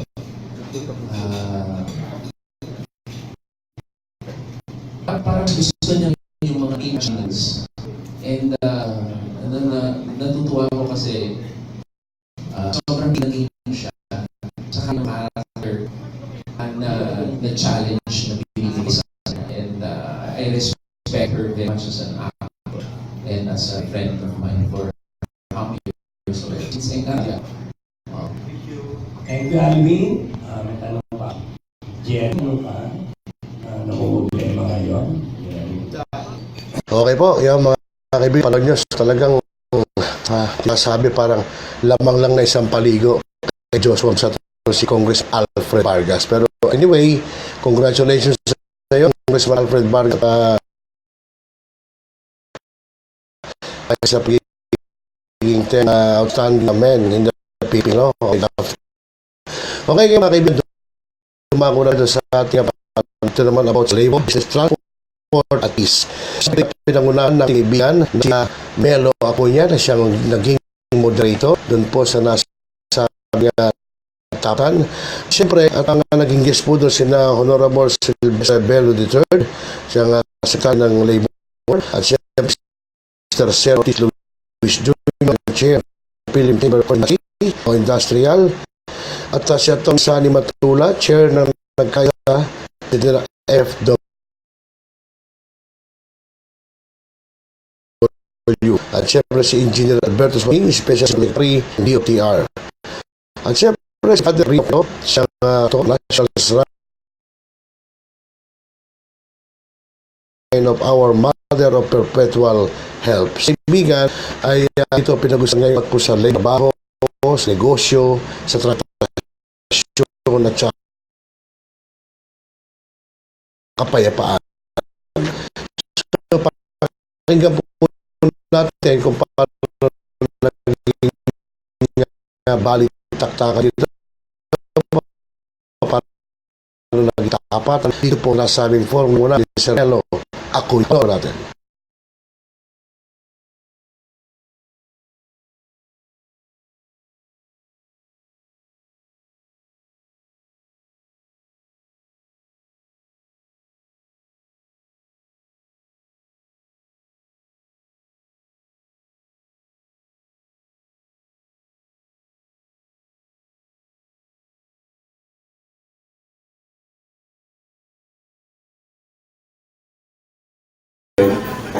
Karangala kong makasama kayo ngayong araw na ito. Ito po yung araw year where pag-uusapan natin ano ba yung description ng 2019. Meron po lumabas na balita ng mga Pilipino ay kabilang na doon sa mga hindi natutulog sa daigdig sapagkat 6 na oras na lang ay tinutulog at ang mungkahi ay magkaroon man lang ng 7 oras na pagtulog sa mga. Hindi ko malaman kung anong dahilan at hindi napapagkatulog ang Pilipino. Ito ba ay dahilan sa traffic? Teka, excuse me, isa lang yung forum natin. Okay. Alright. Ito ba yung dahilan sa traffic? Ito ba yung dahilan sa ito ba yung dahilan sa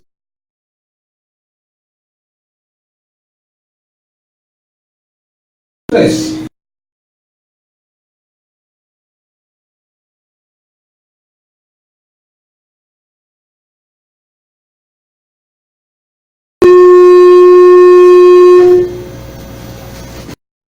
Nangyari? May mumo. Kailangan lang nga lang yung audio ko. Paki-order nga ng radio operator. Kapatid. Okay. So today, we're joined by the chair of the Philippine Chamber of Commerce and Industry, Mr. Sergio Luis Jr., si Attorney Sunny Matula, na chair ng nagkaisa at presidente ng Federation of Free Workers, na narito rin po si Engineer Bert Swansing, Special Assistant to the Secretary of DOTR. At hinihintay natin si Secretary Bebot Bello. I was told he'll be here by 11 o'clock. So let's begin. Pag sinabing 2019, how will you describe it, Mr. Sergio Luis Jr., please? Well, from the business point of view, I think most of the businessmen would be happy because they do that. Sa ano ulit, sa mga SME namin, maraming mga SME na miyembro, economically, meron mga problema, pero dati naman sa SME yun maraming attrition dyan, maraming pumapasok ng bago. Doon sa export, we may end the year flat. Ang projection natin 6% growth. But then again, we're much better off than most of our neighbors in terms of export. So I think that is not something to scoop at. Okay naman yung natin. Siguro apektado tayo pare-pareho ng mga international happenings na via control, like yung China injuries problem, na-apektuhan tayo. Ang regret namin, yung mga nakikinabang dito sa ASEAN doon, sa Taiwan, hindi tayo. Ang unang-unang nakikinabang ko rin sa Vietnam, dahil yung mga apektado, tumatakbo sa Vietnam, tumatakbo sa Thailand. Tayo yung konti-konti ang pakinabang, pero na-apektan naman tayo overall. You know, Vietnam is a special case for me because it's been ravaged by war for decades. And yet, they seem to be determined to go ahead, to get ahead of the Philippines. Why is it? Well, ako, maraming factor ako nakikita.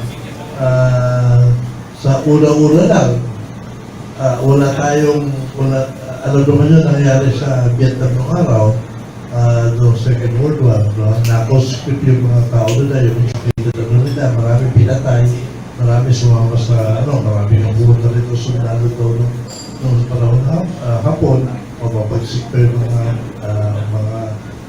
Vietnamese. So, naubos yung intellectuals nila. So, yung culture nila, and I think a lot of people will find them very, very rough.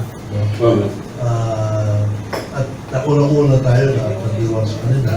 Pero sa nationalism, wala tayong dapat sa kanila. Alam mo, nung up to even now, pupunta ka sa Vietnam, wala ko, unless pupunta ka sa special area where there are expats, yung mga diplomatic, ang lahat ng force, may parin sa they find product. Hindi kagaya natin military importer. Okay, so that explains partly. Kumusta ang labor front? Kayo ay nakangpa o luhaan?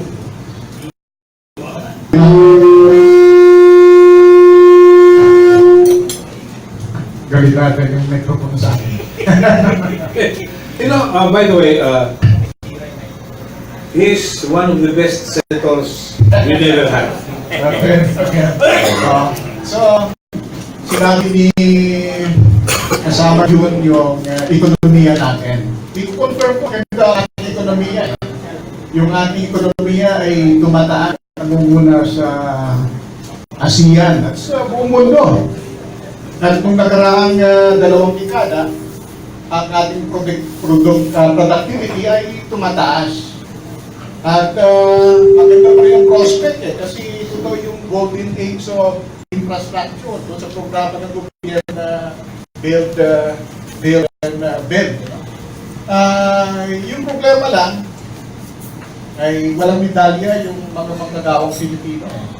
Although yung sa Southeast Asian Games ay numero yung higit na 100 ang medalya, gold. Pero may kumita rin daw ng gold room. Ganun ba? Hindi na ba? Sabi. Okay. So, ang mga manggagawa ay hindi nakashare sa pagpunta ng bansa. At yung World Bank report na yung bago pa lamang ay nagsasabi na yung real wages ng mga manggagawa ay hindi tumaas. So what you're saying is the mantra of inclusive growth will remain a mantra or has remained a mantra.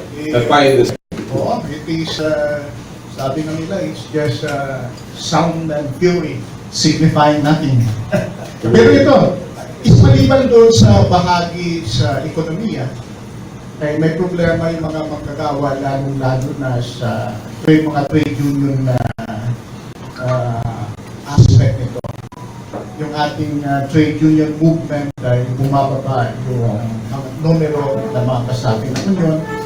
At hindi lamang yan, marami mga trade union leaders ang namatay at hinaras sa loob na mula 3 taon na nalulungkulan yung ating Pangulo. Kaya yung ating gobyerno sa Pilipinas noong June, unang mga linggo ng June doon sa International Labor Conference sa Committee on Application of Standards ay pinapaliwanag tungkol doon sa 43 ng mga trade union leaders na napatay. Sa loob lamang ng 3 taon ng panunungkulan ni Pangulong Duterte. Hindi kayo mga pusher yun, mga adik. Talaga ko hindi kasi yung una, kilalang organizer ng Partido Manggagawa sa Cebu, si Orlando Abangon, noong 2016. At last year, yung isang Pangulo ng Manila Mining Company sa Caraga. At yung Hunyo, ay yung isang trade union organizer ng Partido Manggagawa again doon sa Cavite, si anong pangalan niya? Si Dennis Sardinia. At ang mga leader na ito ay hindi pa may paliwanag bakit sila pinatay. Very dramatic na yung teaser Kenya sapagkat nag-lecture siya ng basic trade union education sa Cavite. Tinawag lamang siya, paglabas niya ay binaril siya ng isang tao at sumakay sa yung motorsiklo na may kasama siya. At hanggang ngayon ay hindi pa mapaliwanag ng ating authorities kung sino ang may responsibilidad ng kanyang pagkamatay. At maliban dyan, marami pang mga trade union na along the way, tulad ng pagsira ng kanilang mga picket line. Kaya nanawagan kami kay Secretary Berrio na i-review yung Memorandum of Agreement na pinirmahan ng Department of Labor and Employment, Department of Interior and Local Government, sa sambahan ng kaso sa Piskalya o sa Husgado na walang clearance sa Department of Labor and Employment. Pero sa palagay ko ay hindi nasunod ng mga kasunduan iyon, kaya tinatawag namin si Secretary Pelio na i-review itong memorandum of agreement na ito na pinirmahan noong 2012. Witness pa namin dito yung International Labor Organization. Kasama nito yung employers group. Okay, malungkot din yun, ano? Marami palang namatay na nasa hanay ng union. No? At ang problema, hindi pa nabibigyan ng linaw kung anong dahilan ng pagkamatay nila. No? Anong impact ng red tagging sa labor union? Meron ba? Palagay ko ay may impact yun kasi natatakot tuloy yung mga manggagawa na mag-organisa sapagkat matakot sila matatak ng mga komunista. Palagay ko ay mayroong stigma yan at mayroong psychological impact sa mga manggagawa na mag-organisa. Isa yan sa mga dahilan bakit bumubulusok yung numero ng mga manggagawa na nag-organisa ng union. Okay. Mula sa Department of Transportation, how is it? How would you describe the year 2019? Itong 2019, as far as transportation is Okay, concerned. bukas na po yan. As far as transportation is concerned, naging challenging ito. Maraming nangyari ngayong taon na ito as far as transportation is concerned. Alam niyo naman, yung transportasyon ay may direct relationship yan pagdating sa ekonomiya. Of course, yung pag-commute ng mga empleyado, kanina natanong nyo nga, yung mga empleyado hindi nabubuglot kapag nagtatravel sila. Of course, alam natin yan, 3 oras ka na sa kalsada, maaga silang gumigising.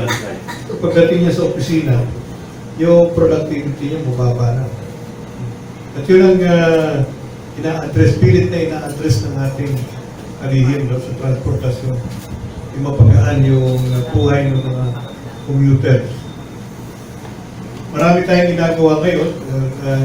Very recent, yung siguro nabalitaan niyo yung okay ka, ferry ko. Yan yung Cavite, Manila run ng ferry service. Para doon sa mga taga-Cavite na nagtsatsagang mag-bus o through land transportation, araw-araw na pupunta ng Metro Manila na umaabot na hanggang 3 oras. 3 oras. Yun ay kung wala signal number 1 dahil mapapawala naman ng Coast Guard dyan. Well, of course. Ngayon, meron tayong alternatibong transport facility na ang biyahe nyo 45 minutes lang. Abutin from Cavite hanggang dyan sa Mall of Asia. So, sinusubukan din na mag-open pa ng ibang ferry service papunta namang norte. No? Bataan. Bataan. Kasi nga, yung pag-commute ng mga tao. Ang pinag-uusapan natin ngayon kasi hindi na Metro Manila. Mega Manila. Mega Manila na. Mega Manila na. Meron tayong mga commuters na nagpupuhat as far as Angeles. No? As far as Angeles. Sa Pampanga, Zambales. No? Tapos sa Bulacan naman. Hanggang doon sa may San Miguel, Bulacan. Pupunta ng Maynila yan araw-araw. Meron din yung nagagaling ng South. No? Yung nagagaling ng South, malaking reklamo nila dahil yung supposed to being madaling daanan yung South Luzon Expressway kasalukuyan minsan nagkakaroon ng gridlock because of the construction that is going on, no? Yung expansion program ng SLEX. Pero ganun pa man, as I've said, ina-address ng ating departamento yung bagay niya. Ang pinaka-challenging sa lahat is yung programa ng departamento yung Public Utility Motor Vehicle Modernization Program. Controversial pa rin, ano? Yung acceptance kasi, no, doon sa mga players, current players, yan ang problema. Then of course, nandun pa rin yung financing. Marami yung maangal na yung pamalit daw ng sasakyan, masyadong mahal at hindi na kayang mabayaran. So ginagawa din ang paraan yan, no, para maging magaan para sa mga current players na matutunan nila yan. Pero kasi, alam naman natin na nag-uumiyaw ang publiko na ayusin yung public transport system. No? Kaya nag-embark ang ating departamento since 2017 pa. No, yung tungkol sa yung inumpisahan niya sa paglalabas ng Omnibus Franchising Guidelines. Binabago natin yung pagbibigay ng prangkisa sa mga panlupang sakyan. No? And we like to emphasize na yung paghahanap buhay sa daranan ng transportasyon, yan po ay pribileyo, hindi po yung karapatan. Ba't ko nasabi yung gano'n? Kasi sa mahabang panahon, yung ating land transportation dito sa Pilipinas, may hambing mo sa sidewalk bending. No? Okay. Yan ang may konting pera, bibili ng bilao, bibili ng produktong paninda, then lalatag na sa bakura. Yung transportasyon naman, may konting pera, bibili ng tricycle, papasada na. No? So, inaayos yun. At yun ang hindi matanggap ng marami sa mga nasa transportasyon. Well, forgive me for saying this, but the mere fact that I get to see angkas, it only is an indictment that we have failed in our mass transport. Yes, that's true. Kaya yan namang angkas ang tingin namin dyan, temporary lang yan. Parang OFW. Kaya ang tingin ng iba, hindi yan, maging pansamantagal daw. Pansamantagal. Depende yan sa bilis ng departamento, umaksyon, na may saayos yung public transportation. Halimbawa, gaya dyan sa EDSA, ang pinag-uusapan natin ngayon dyan is i-consolidate yung mga prangkisa. There are about 150 franchises covering around 4,000 units. No? So, yung 150 franchises na yun, ibig sabihin, 150 owners na nag-dispatch ng kanilang mga bus. No? Sa gusto ko yung lang, walang science na pag-dispatch, basta pakakawalan yung mga bus. Pwede ka maglakad sa bubong ng mga bus sa EDSA. Yeah, kaya nakikita natin na dyan sa EDSA, totoo yung sinabi mo na pwede maglakad yung tao sa bubong. So yun, ayusin natin yun. No?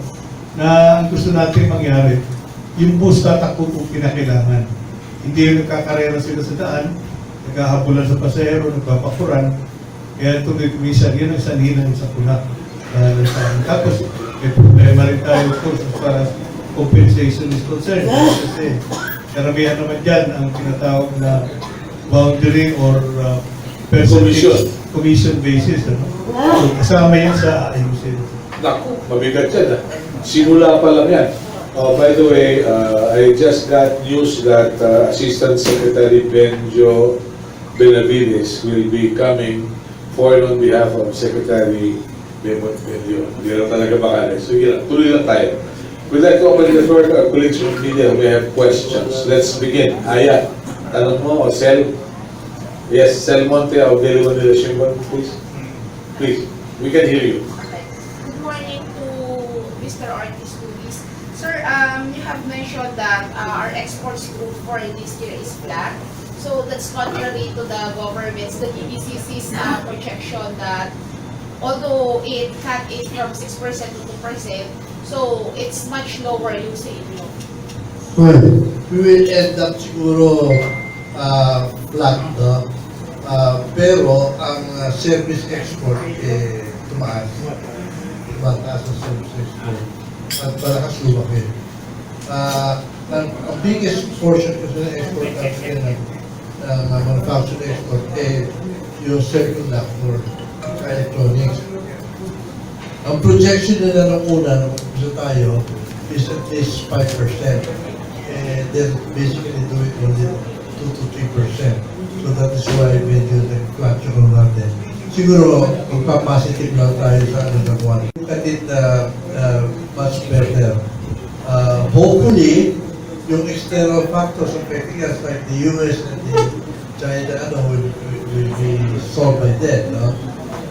We are still looking at 6%. Again, next year, since it will be coming from a basically lower rate now, this year, I think it's very applicable. So same as with the DPCC's projection. Now, if I may follow up on the question itself, what factors led to a flat growth, if you may, in our exports? What led to the flat growth, if you may? Well, it's really yung worldwide talagang epektado. Dito nga sa Asia, although flat tayo, like yung sa GDP natin, yung projection natin is 7, maybe even on, but we're hitting just almost 6%, no? It's much better than our neighbor. Ganun dito sa export natin, halos apektado din. Sabi ko nga lang, mayroong mga bansa na nakikinabang dito, like Vietnam, tayo hindi ba kinabang? Dahil unang-una, ang isang issue din natin na susumpa, yung infrastructure. So yung mga pumupunta, tinitignan pa rin nila yung infrastructure before they invest. But mind you, few years back, ang foreign direct investment natin dito was a little over 4 billion, no? Nandun tayo sa category ng Laos, Cambodia, Myanmar. Pero 2 years ago, yung 4 billion na yun, nag-double, nag-8 pagpasok ng bago administration. And then, I think this year, easily 10% $10 billion tayo, no? So, doon pala, makikita mo na malaki rin yung improvement o ano. But then, kasi nga, kulang din tayo sa mga infrastruktura, makikita mo na yung 10 billion natin yun, although coming from 4 billion, nandun pa tayo sa tail end ng big five sa ASEAN, na sila nasa 30 billion. Ang layo natin. Okay. Pareho rin sa tourism, malayo pa rin tayo sa kanila. Okay. Yung portfolio investments, if we had to look into it, gaano kalaki ito dun sa foreign direct investments? Well, ako naman kasi, even before, we were warning the government nung araw kasi, wala tayong foreign direct investment. Kung 4 billion tayo, pinagpamalaki ng gobyerno yung portfolio investment, no? Na nung time na yun, sinasabi nila, ang laki ng number 1 tayo sa portfolio. But kami yung mga exporters sa business, winawarningan namin yung gobyerno. Mag-ingat kayo dyan sa foreign direct investment kasi those investment do not really create jobs. They just make money for those investors. And considering na hindi tayo kagaya ng Thailand, ang Thailand kasi nadala rin. Remember, pinasok sila ng investment nila Soros, no? Bigla nag-withdraw. Kundi na mag-collapse ang gobyerno. So, winawarning nga namin, huwag kayo pumasa riyan, maganda lang pakinggan yan for media, pero it doesn't create job, tapos delikado. So ngayon, nakikita ngayon, talagang lumalabas yung foreign direct investment. Fortunately, malaki naman ang pasok ng foreign direct investment. Compared to the portfolio. Portfolio investment. Okay, good. Sel, may follow-up ka? Kay Mr. Manula. Sir, you have mentioned that there's a need to review this memorandum of agreement with different government agencies. What do you hope to achieve? Ano yung gusto nyong baguhin, if ever, bakit kailangan i-review? Kasi nakalimutan na ng mga nasa gobyerno kaya siguro para ibalik yung focus. Ito kasi yung memorandum of agreement na pinirmahan ng 2012, natulog ko ito noong 2009 na high-level mission ng International Labour Conference dahil sa maraming violation ng trade union rights sa Pilipinas, nag-come up ng ganitong provision. So, palagay namin, titingnan kasi nakaraang administrasyon yun itong bagong administrasyon dapat matingnan yung mga provision kung nasusunod ba o hindi. At palagay namin na hindi nasusunod. Kaya dapat reviewhan o hanapan ng paraan kung paano epektibo itong ma-implementa. Maliban dyan, noong June 2019, ay may resolution ulit yung Committee on Application of Standards sa International Labour Conference dahil nga dito sa reported killings na ito, ay nananawagan ang ILO na magbukas ang Philippine government para sa isang another ILO high-level mission. At yun ay offer ng International Labour Conference at ang reply dito ng gobyerno noong Hunyo ay ikonsulta pa dito sa main office, sa headquarters. Pero hanggang ngayon ay hindi pa sinasagot ng Philippine government yan. May yung mga international labor organizations tulad ng International Trade Union Confederation o ITUC at yung mga global unions tulad ng Building Workers International, yung Education International, yung Industry All, yung International Transport Federation, at Public Sector International ay nananawagan na sa gobyerno na buksan para maimbestigahan itong mga killings na ito sa Pilipinas. So, wala pang reply. Ang aking sagot yan ni Secretary Bello ay pabigyan muna ang pamahalaan na mag-imbestiga at gumawa ng paraan. Pero, may investigation na ba? Wala pa nga eh. Nung Hunyo, nung last year, December 10, 2018 ay nananawagan na kami kay Secretary Bello na tutukan ito. Noong Pebrero 2019 ay kinausap namin si Secretary Bello sa isang dialogue na tutukan ito. Noong Mayo, rinown out namin ito sa isang national forum na kasali yung Department of Labor at yung NEDA na titingnan ito. Kaya wala pa rin nagawa. Kaya noong June ay rinown out ng trade union organizations ito sa International Labour Conference sa Geneva. Lately, sinabi ni Secretary Bello na magbibigay ng report yung mga regional tripartite monitoring dito sa mga nangyayari pero hindi pa namin natanggap o hindi pa naka-schedule yung meeting na yun para sa reporting kung anong ginawa ng Department of Labor and Employment at iba pang government agencies patungkol dito sa killings ng mga trade union leaders. Doon ba sa Senado may nanawagan na ba na tingnan ang kalagayan ng mga manggagawa? Wala pa akong narinig sa Senado. Wala pa. Pwede follow-up to? Follow-up. So far, ilan po ulit yung statistics ng yung mga namatay na from what time to present? Noong nagsimula yung Duterte administration hanggang noong June, yung sa listahan ng Center for Trade Union and Human Rights ay 43. Pero lately ata may narinig ako na pinatay nung last month na sa Laguna. So nadadagdagan pa ito.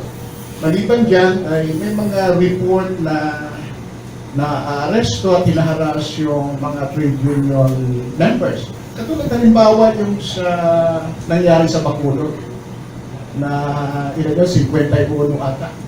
At 31 doon ay mga manggagawa na nagkonsulta ng kanilang illegal dismissal sa isang malaking bus company sa Bacolod. At they were in the right place at the wrong time. Kasi samantalang nagkukonsulta sila tungkol sa illegal dismissal case nila ay the Philippine National Police and the elements of the armed forces came in and arrested them. So pero naresto sila at pinalaya naman kasi walang probable cause sabi ng piskalya sa Bacolod. Okay, yes. In connection to that lang, Atty. Sani, kasi meron bang specific talaga na list yung International Trade Union Confederation ng 43? Kasi I remember from my last interview with Secretary na parang he's challenging the org to produce the list or names to prove na talagang meron.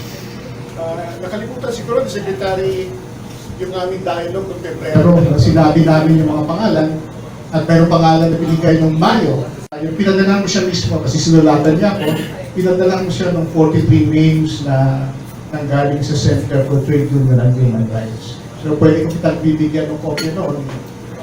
Pwede kong i-email sa inyo. May mga pangalan. Bigyan mo kami ng kopya ng scanned copy ng na-receive ni Secretary Bello. Okay, sige. Para pag nagtanong tayo, natanggap na to sa opisina. Okay, sige. Ipapipicturean ko sa opisina mamaya. Papadala ko sa inyo. Ibigay ko sa inyo. So, Vancy. Yes, so. Ebert, dahil sa bagong teknolohiya, nagkaroon ng konsepto ng mga sasakyan na nakadagdag ng 100,000 motorsiklo at kotse sa daan. Ito yung concept ng Grab, ng angkas, at saka ng deliveries, motorcycle deliveries. Pwede mo ba kami bigyan ng status ng tatlong konseptong yun? Ilan sila, gano'n na sila kalegal, at ano na nangyayari sa kanilang aplikasyon? Actually, hindi naman bagong teknolohiya yan. Motorsiklo ginagamit. In case of angkas, saka yung mga deliver ng pansit, ng mga fried chicken, ano? Ang masasabi ko dyan, nakakita ng pagkakataon. No? Nakakita ng pagkakataon yung tao na makapaghanap buhay na ginagamit ay motorsiklo. Yung Grab and Uber before, yan naman yung tinatawag na TNC, no? Yung Transport Network Company. It's a ride-hailing company talaga. Sa salitang kalye, sila yung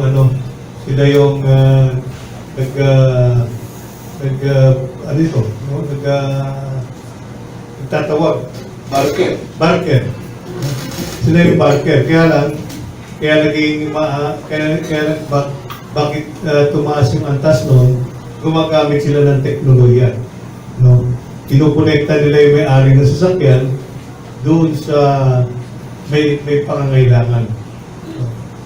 It's a new business model. Although, nung panahon ko na ako yung TFRB, sinubukan nilang pumasok. No? Ang sabi ko na lang is, hindi pwede yan dahil yan ay, yun na, makakadagdag sa dami na sasakyan. No? Because, kung natatandaan nyo, ang sabi nila, ang business model nila is ride sharing. No? Ride sharing. Na hindi naman nangyari. Kung titingnan niyo yung talaan ngayon, merong isang kumpanya na 4 na sasakyan. No? Ginagamit na sa scheme na yan. At nananagili nga yung taxi. Dahil kasi kagaya niya, yung rates ng itong ride-hailing service na ito, mas malaki kaysa doon sa taxi fares. Ano? So nananaghili pa sila. Yan isang bagay pa rin na pinagtutunan din ng pansin ngayon ng Department of Transportation. Kung paano mas mariregulate yan. At saka yung taxi service mismo. Kung paano may sasaayos. Dahil alam naman natin na hindi gano'n kabuti yung taxi service dito sa Metro Manila or duro sa buong Pilipinas. Inaayos natin yan. Yung tungkol sa motorsiklo, yun nga, sabi ko nga, nagkaroon ng pagkakataon, ano? Nakakita ng pagkakataon yung tao na magamit yung motorsiklo bilang paghahanap buhay. Kami, no, ang tingin namin, like for example, sa technical working group, hindi ba sana kung kumalat yung pansit dyan sa kalsada, pero ang iniiwasan natin kumalat yung utak. What do I mean? Ang malaking kaibahan ng motorsiklo sa isang full-size na sasakyan. No? Yung pasahero, yung rider at yung pasahero, naka-expose sila uli. No? Unlike when you're riding in a jeep or you're riding in a car, na at least nandun ka sa kukun. No? So yun ang disadvantage na tinitingnan namin. However, ang problema natin, like for example, sa Kongreso at saka sa Senado, iba ang tingin nila kasi anak buhay daw. No? So, nag-iisip tayo ng regulasyon na maaari nating i-implement, ano? Para nga ma-regulate ang operation ng mga ganyan klaseng serbisyo.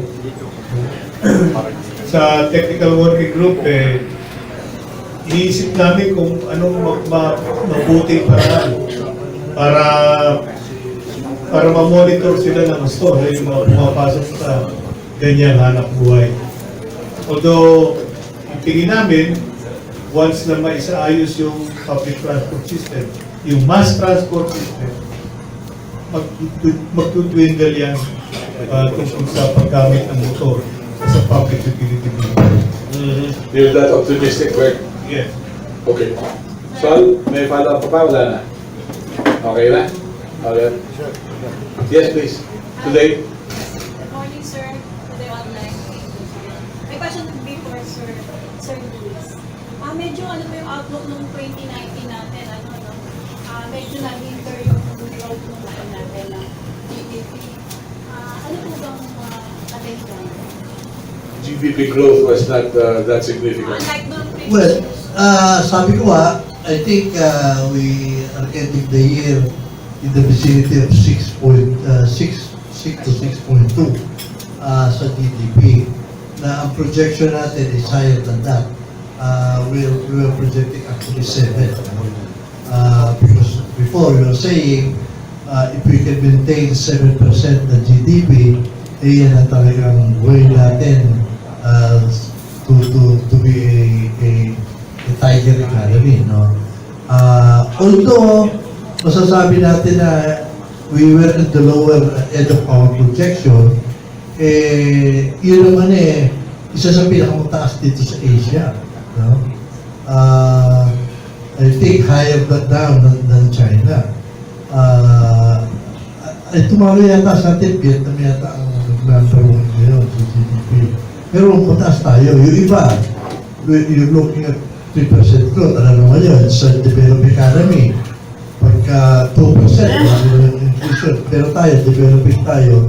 In spite of the fact na hindi natin na-hit yung target natin, we are much better off than our most powerful. From ABS, yes. Sir, kay Sir Jun Ortiz naman siya kay Attorney Sani, what do you say lang dun sa report by the PSA that we generated 1.8 million in employment? So sabi nga ng college, this is really big coming from the low figures from last year. Where did it come from? Kaya ako, sir? 1.8. Ako, suspecha ko, marami dyan, resulta rin ng build, ano? Pangalawa, alam naman natin, yung although meron debate dyan sa Pogo, kahit paano, marami rin jobs na nakikita dyan, no? Dahil maraming allied industries na supply dyan, no? Yung talking about, siguro yung services nila, services sector, marami rin, ano. Pero in spite of the number, we're not happy because dapat mas mabilis pa. Mas malaki pa yung creation of employment. Okay. Yes. Siguro dagdag yan yung ating mga business sources outsourcing. Maraming mga estudyante ang na-employ dito. At maganda yan. Pero sana mas laki-lakihan pa yung ating absorption ng mga estudyante at mga manggagawang walang trabaho. Okay. Mula sa Department of Labor, yes please, Assistant Secretary Benavides. Magandang umaga po sa inyo lahat. Pagpaumanin niyo po kung ako ay na-late. Actually, it's supposed to be the Secretary. But we're happy you're here. Yeah, po. Bigla po siyang pinatawag sa Malacanang. Lumindol po kasi kahapon sa tanong. In any case, positibo po ang aming pananaw sa susunod pong taon. Dahil na din po ito dun po sa patuloy pong pagtaas po ng employment rate. Ang trend po ay pataas. While this can be attributed, unang-una na po dun po sa building bill kasi this generate employment. Pero may mga indirect employment po nakikreate po ito. Indirect employment na nakikreate dun po sa services at ganoon na din po sa retail. Kung ang isang ordinary manggagawa po ay may income, may gagastusin po siya. So, kaya po makikipay din po siya ng additional services and products as a result of the created directive. Yeah. Hindi kasama sa 1.8 million na nagkatrabaho yung mga trolls, ano? Hindi kasama. Hindi po. Pero titignan din po natin, so yung underemployment ay bumababa din po. Okay. Ibig sabihin po, mas kukunti na po yung mga manggagawang Pilipino ang naghahanap ng karagdagang trabaho o karagdagang oras ng pagtatrabaho. Okay. Well, that's something significant because whether you like it or not, yung purchasing power ng 1.8 million Filipinos na nagkatrabaho may not be as big as during the time of Bert and June, right? Hindi na gano'ng kalaki yung purchasing power.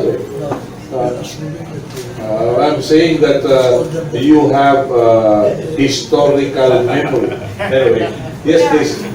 Yes please. Magandang umaga po. Ako si Robertson College, dito travel news. Kay engineer, Ano po kaya engineer ng kayo? Civil, structural, Mechanical engineer. Yung tungkol po sa water sa ferry boat, di ba meron kayo nilance na Yes, okay ka, ferry ko. Pero po, kami binibigay sa mga pasero, mga motion sickness, mga tablet. Saan sa nakama nyo? Okay. Makulit na ang banggit pa, no? We will take that into consideration. Sa ngayon, ang sinasabi lang natin, we're offering the services for free. Pero, magkano kayo? Sana meron. Of course. Kasi, minsan, masamang kondisyon ng dagat, so maraming malulula. Teka, yan ba may prangkesa sa Marina? Yan, meron yan. Meron. Hindi katulad nung inintroduce na tugboat na nilagyan ng katawan ng minibus sa Pasig nung araw. Wala prangkesa sa Marina. Nag-improve na sila ngayon. Okay, nag-improve na. Okay, yes. Yeah, good morning po sa inyo. Kay Secretary Wansing, Secretary na ng lane para sa sarili nila. Tapos po ngayon po, kasi sa aming lugar, sa Commonwealth Avenue, wala hong gumpay yung aksidente ng mga motorsiklo. Na kung saan yung maraming buhay na nawawala dahil dyan sa pagiging walang kakayahan ng ating mga traffic enforcer para pigilan yung mga nagsuswerving ng mga private cars. May ugnay natin yan sa kalidad ng enforcement natin. And I would say na one thing as far as yung quality ng enforcement natin is concerned. That's why what we're doing right now is we're coordinating with the DILG. Kasi yung DILG ang may hawak sa mga local government units.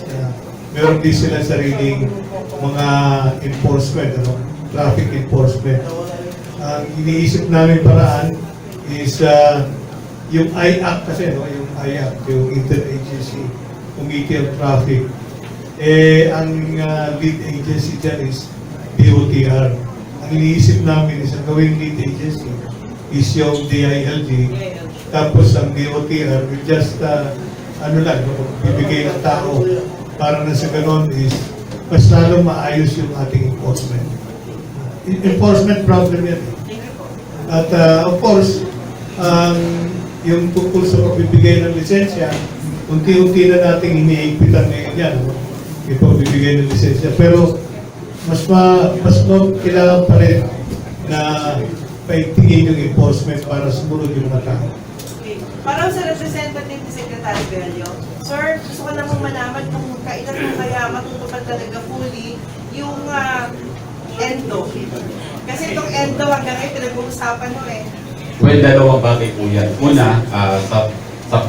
Una po yung pagpasa po natin ng isang batas at pangalawa po yung pag-enforce po natin ngayon. Well, so far, what we are doing now ay yung strict enforcement po ng existing labor laws. Kung mapapansin nyo po, again, binanggit ko po, bumaba po yung numero ng mga underemployment, rate. Ito po ay pwede namin i-attribute dun po sa malawakang inspection ng mga establishment. As we speak, for this year alone, nakapag-regular po kami ng 151,000 na mga empleyado. Patuloy-tuloy po ito sa tulong na rin po ng employer at ng mga group po ng mga manggagawa na meron pong nagbo-voluntaryong mag-irregular ng mga empleyado. At the legislative side, ang pagkakaalam ko po ang House ay ginagawa na rin po ulit, pinag-uusapan po ulit yung security of tenure bills. In the last 2 TWD meetings, ito po ay napag-usapan and hopefully ay madala na rin po ito sa House Committee, dun po sa Mother Committee, para nang sa ganun ay kung ma-approval po ulit ito sa House of Representatives ay mapag-usapan na po doon po sa Senado. Sir, hingin doon sa kaalaman nyo yung age limit, medyo masakit po sa mga aplikante mo natin na hindi mo nawawala yung paghahanap ng age kung sino yung dapat pumasok. Ito, mahirap po ito yung mga taong hindi po natin alam sa DOLE na nangyayari ho hanggang ngayon na marami yung nagre-reklamo sa akin ukol sa edad nila. Ang hinahanap niya 29 years old and then yung aplikante is 30 years old, isang taon nang halang, hindi pa tatanggapin dahil dun sa sa edad. Pangalawa, nakakapagtaka na sinasabi nilang hindi kaya ng 30 years old yung magagawa ng 29 years old. Well, again po, may batas na rin po tayo doon po sa anti-age discrimination law. Kung mayroon po tayong mga experiences o mayroon po tayong nababalitaan na mayroon pa rin mga manggagawa o na dinidiscriminate against by reason of age o mayroon pong mga employer na ginagawa pa rin po ng pagdidiskrimina po yung mga empleyado, ang suggestion po namin, i-report po siya sa Department of Labor and Employment. Uulitin po namin, magiging violation lang po siya ng anti-age discrimination law kung yung edad mismo, yun po yung sukatan ng pag-hire o yung continued employment. Yes, thank you very much. So, hindi kaya maging problema yun dahil sa pag nagreklamo, hindi na kukunin na ibang kumpanya yun dahil blacklisted. Well, hindi naman po. With more reason po na malalaman po namin na kung nasaan po itong mga kumpanya nito at kung sino-sino po sila. Okay, pero ang mga employers, John, ang pagkakaalam ko, they would rather get a college graduate rather than a senior high school graduate na meron din preparasyon. Bakit ba? It depends. Ako personally, hindi naman po specialista. Yung pinasang batas doon sa anti-discrimination of age, ako hindi masyadong pagod doon Because, at the end of the day, yung job, kahit magpasa ka na maraming mata, isa pa rin yung job, isa pa rin napapasok. Ang ayoko doon, yung mga retirable na, binibigyan mo pa ng same pagkakataon. Alam mo yung mga senior citizen na binibigyan mo ng chance because of that. Marami ron pensyonado na. Marami ron marami nang naipon. Marami doon inaalagaan na ng pamilya niya. Pero ang dami ng fresh graduates na naghahanap ng trabaho na hindi makakuha ng trabaho. Kaya ako, sabi ko, sa loob ko, paharangin mo yung mga bagong graduate at mga bata. Para lang yung matanda, pwede namang magtanong na mag-retire, ibibigay mo pa rin sa hawakan yung posisyon na yun, pwede naman talaga, sabi ba, yung mga retirable na yun, yung isang trabaho pinag-aawayan na yun, bigay mo na sa bata. Okay. Maganda yun. Pero how does that sound to you? Actually, hindi po ito usapin ng bata o matanda. Usapin po ito ng skills or competency.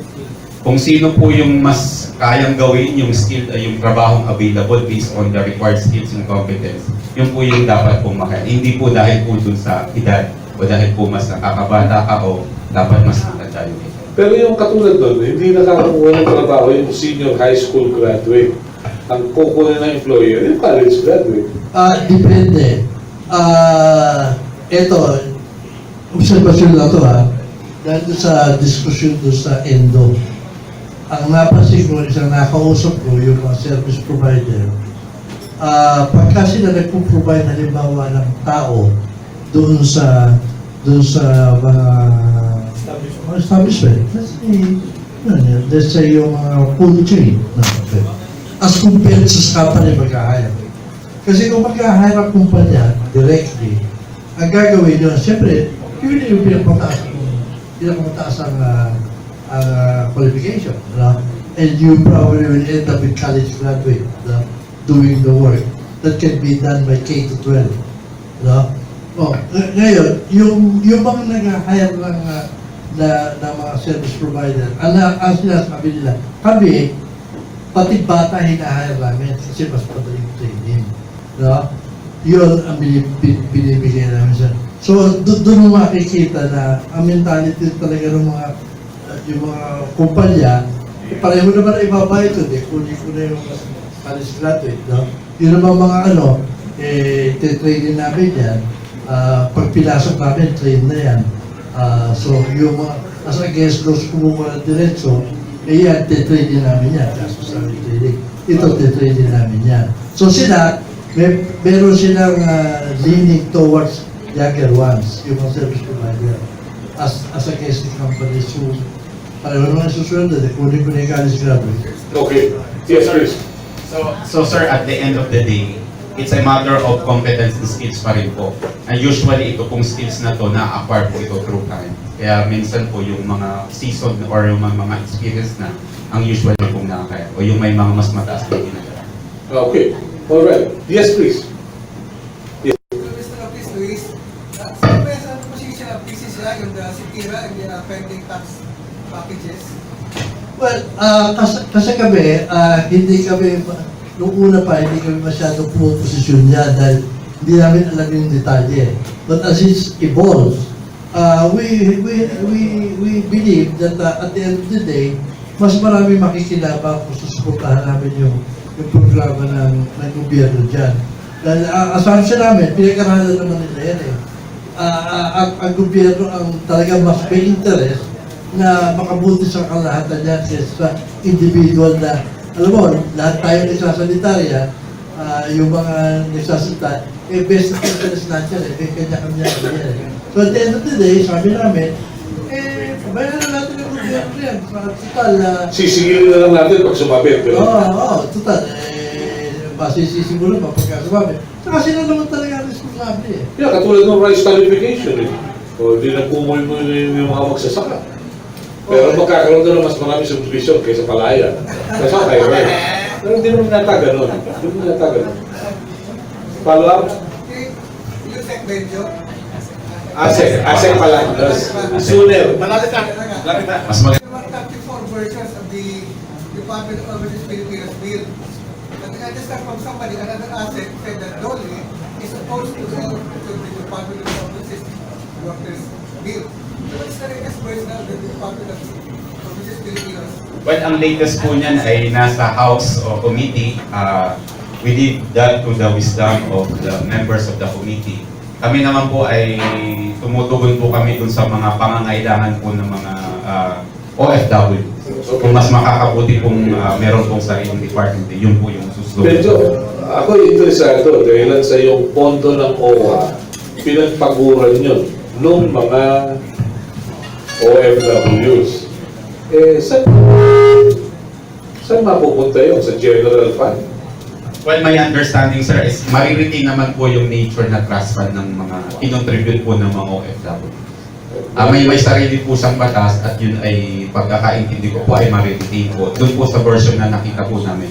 Well, this is still in the works kasi nakapending pa lang po ito sa House. Titingnan po natin kung ano po yung forma ng bill na maipapasa o pag-uusapan po sa Senado at yung eventually pong pag-uusapan po just in case ng bayan. Yeah, medyo mas takot ako dyan dahil sa alam ko rin mayroong mga congressmen at senador na labor recruiters. Well, mindful naman po yung Department of Labor po niyan. Kaya po ang sa amin po ay pangalagaan yung pondo para po talaga sa mga OFW. Okay. Yes, please. Yes, kay Sir Jude lang, syempre concern ngayon dahil Pasko yung 13th month pay. Para how do we make sure lang na yung members po natin will give it on time at least before Christmas. And may mga nagre-reklamo po ba na medyo hindi nila kaya this year, lalo na yung mga nagkaroon ng calamity. So for ASEC Benjo, what are we doing to help those, lalo na yung sa Davao? Well, first and foremost, para po ma-ensure po natin na ang mga kumpanya ay nagbabayad po ng tinatawag po nating 13-month pay, ay yung pinalawak po namin yung information dissemination. Yung lagi po ninyong maririnig sa secretary, lahat po ng dito ng directors are reminding the employers na kailangan po nila magbayad ng 13-month pay. Ito po ay maliit na halaga lamang po ito. This is just 1/12 of the basic salary earned by the employee for a calendar year. Napakaliit lang po nitong halaga. So paano din po namin matutulungan yung mga kababayan po natin sa Davao. Whether kayo po ay ito pong 13-month pay, ito po ay labor standards. So kailangan po itong bayaran ng mga employer.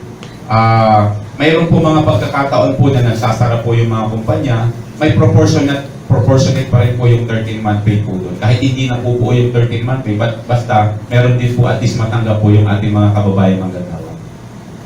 Hello? May tulong po ba na ibibigay ang DOLE sa mga nakalimutan?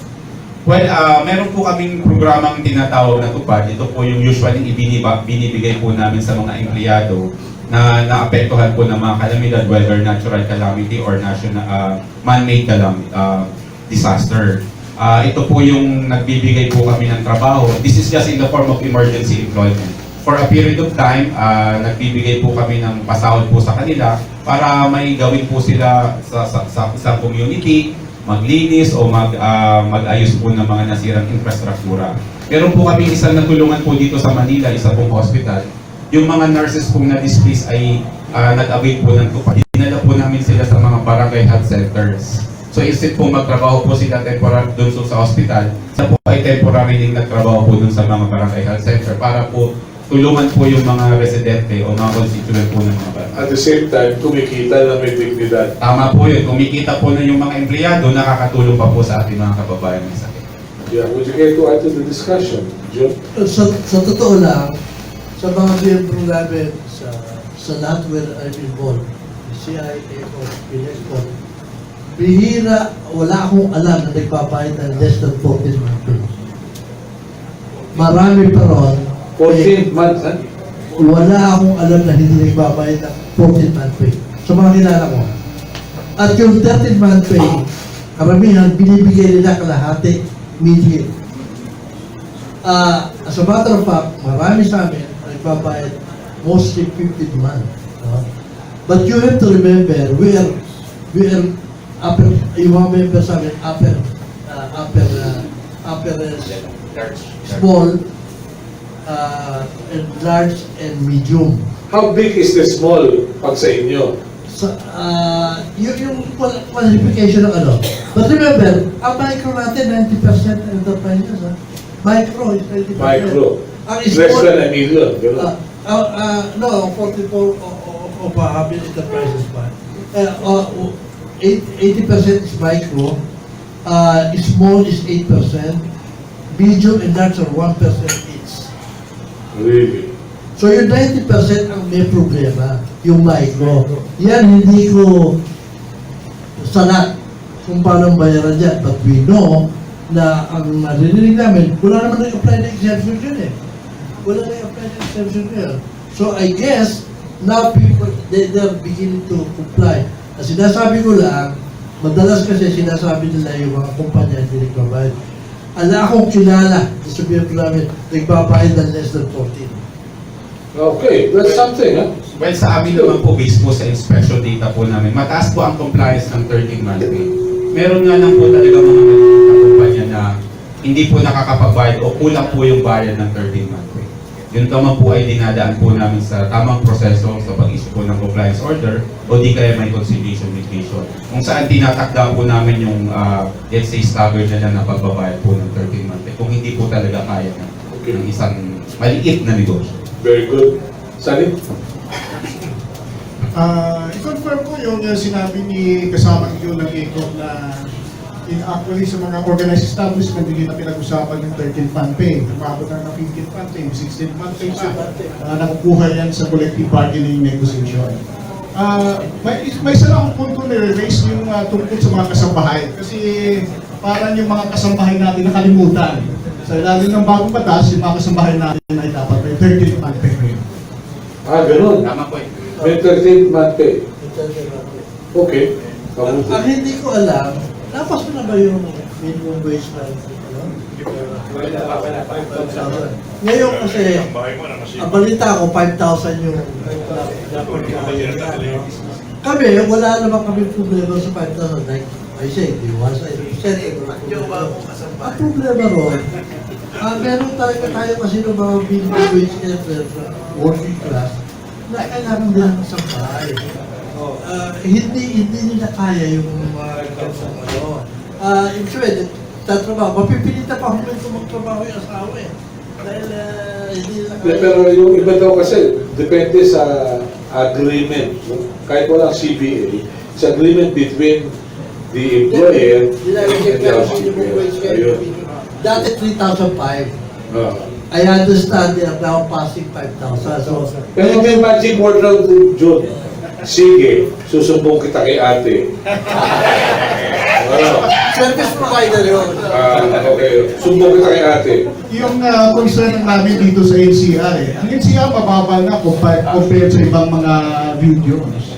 Halimbawa doon sa North, mababa na ng 4,000, sa Central Visayas 4,000. Dito sa NCR ay 3,000 na. So, siguro ay dapat paspasan ng RTWPB ng NCR yung minimum wage sa NCR. Okay, reaction.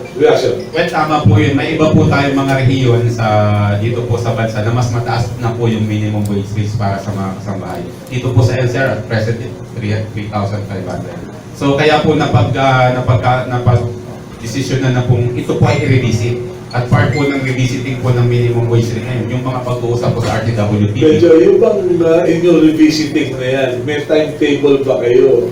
Well, actually, ang nakalagay po dyan ay yung after 1 year, titingnan po kung angko pa ba yung minimum wage rate ng isang grupo po ng mga manggagawa. Ito po ay continuous naman pong function po ng mga RTWPD. Kaya kung mapapansin nyo po, every 1 year, mayroon po tayong natatanggap ng mga petition for minimum wage.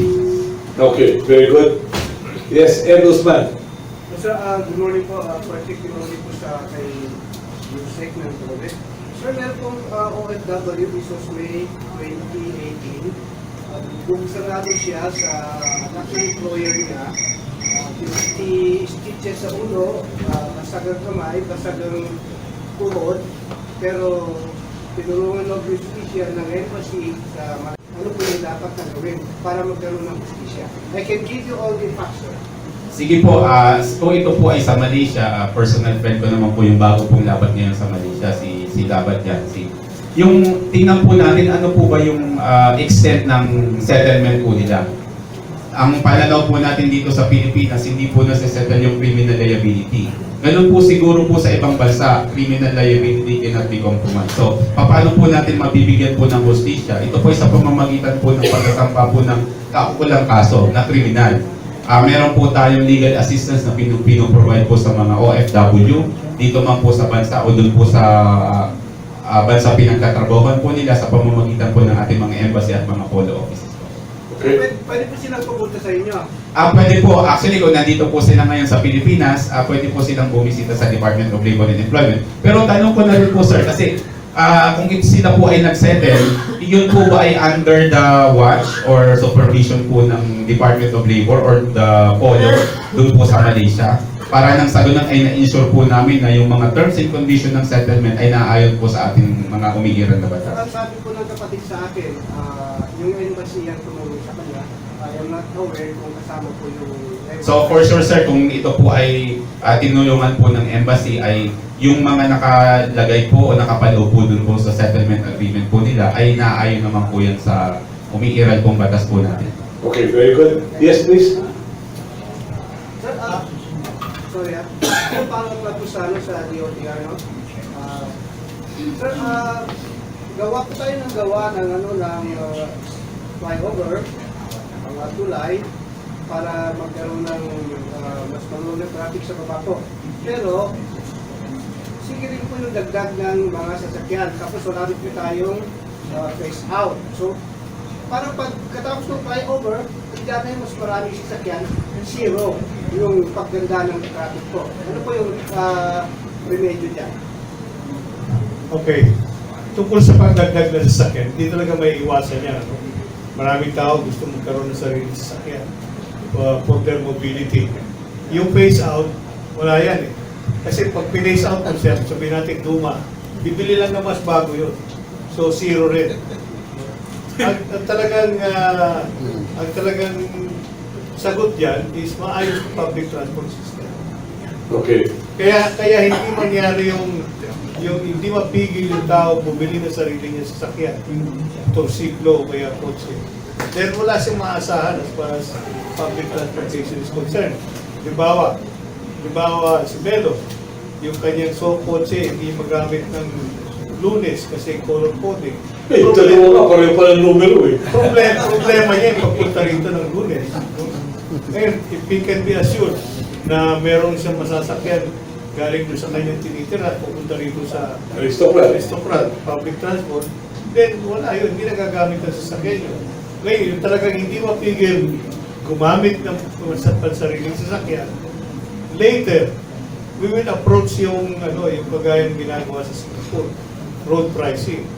Halimbawa, kahabaan ng EDSA, mag-road pricing tayo dyan between sa pagitan ng East Avenue Timog at Rojas Boulevard.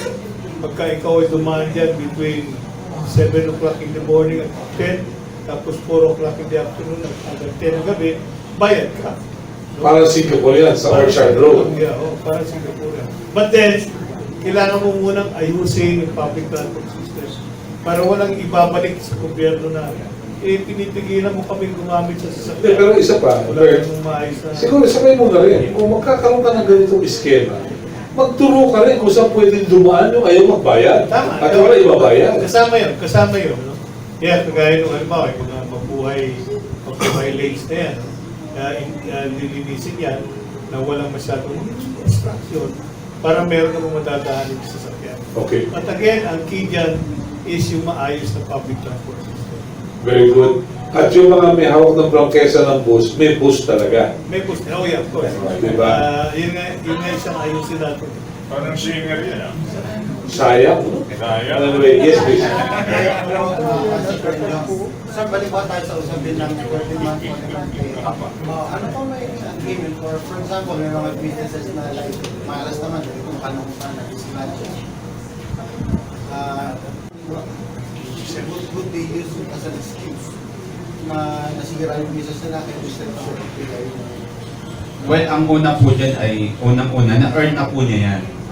Long before the charge, na-earn niya na yan. So, dapat pong bayaran. Ang pag-uusapan na lang po dyan, kailan siya babayaran. Hindi na po pwedeng i-waive po yung na-earn na yun.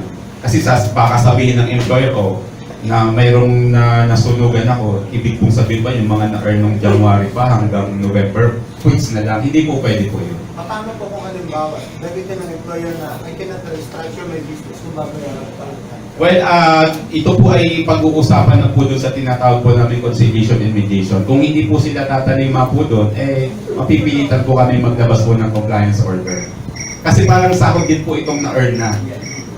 Kailangan pong bayaran. It's just, ang question na lang po ay, kailan na siya babayaran? Kailan ibibigay? Regardless to kung kaya ba magtayo ng... Opo.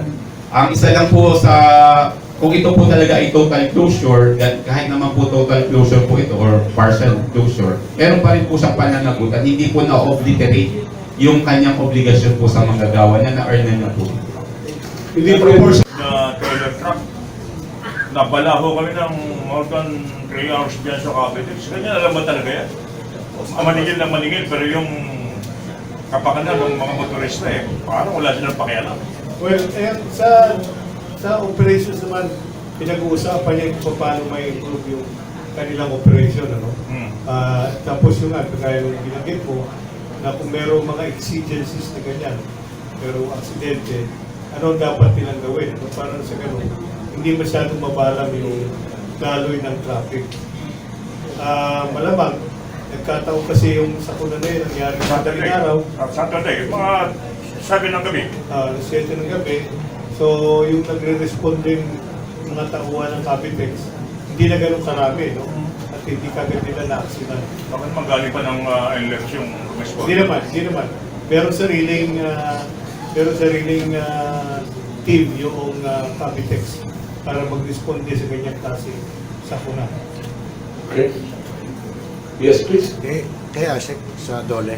Sir, you think na monitor nyo lahat ng mga company, small and big, na nag-i-implement ng minimum wage? Kasi ang dami pa nagre-reklamo sa NLRC na kaya sila nagre-reklamo, hindi minimum.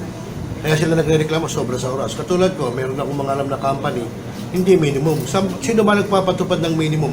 Maliit lang, katulad ng mga malalaking business lang o lahat sila? Well, ang minimum wage rate po ay para po sa lahat ng mga manggagawa. Magkaiba lang po yung rate ng mga nasa agricultural at non-agricultural establishment. Dito po sa NCR, kung hindi po ako nagkakamali, yung mga non-agricultural po dito, 537. At yung mga agricultural po ay, may agricultural po tayo dito sa NCR, 500 lang po yan. Now, agricultural? Meron pa po sa bandang Pateros po. Meron pa po tayo dyan. Okay. Meron pa po tayo. So, paano po namin ito minomonitor? Ang una pong strategy namin sa monitoring ay yung pagkandak po ng inspection. Pero ang may limitation po ito because of the number of inspector. Hindi po namin napupuntahan lahat ng establishment sa loob po ng isang taon. Kaya kung may mga hindi man po kami mapuntahan, ang pakiusap po namin sa mga manggagawa, i-report po sila.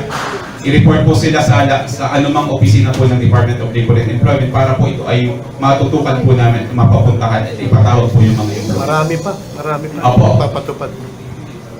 Yung inspectors ng DOLE, madaling makilala. May ID po ba sila? Opo, may ID po sila, malalaki po yung ID nila at meron po din sila Parang hausaw na media. Malaki ID. Well, requirement po yun ng civil service na malaki po yung ID, nakalagay po yung malaki pong pangalan para po ma-identify po kagad sila by name.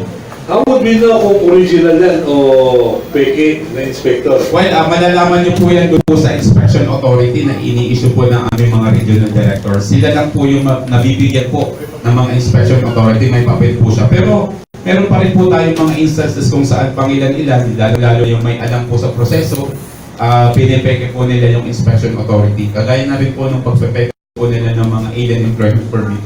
Precisely. Do you have any idea as to the number of alien permits, aliens given permits to work in the Philippines? Well, madami po yan. Kung hindi po ako nagkakamali, 150 na po yan for the last 3 years. 150,000. Hindi po kasama yung POGO dyan. Kasama na po. Well, prior to the effectivity po ng joint guidelines na pinirmahan po namin ng BIR at PAGCOR, dati po ang kinuha po nila yung tinatawag po natin special work permit. Now, effective July 16, kailangan na nilang kumuha ng alien employment permit. Kaya mas marami po ngayon nag-a-apply ng mga alien employment permit yan, ng mga POGO workers dyan po sa DOLE NCR. Would you have the facts and figures so we can establish a trend if it's going up or going down?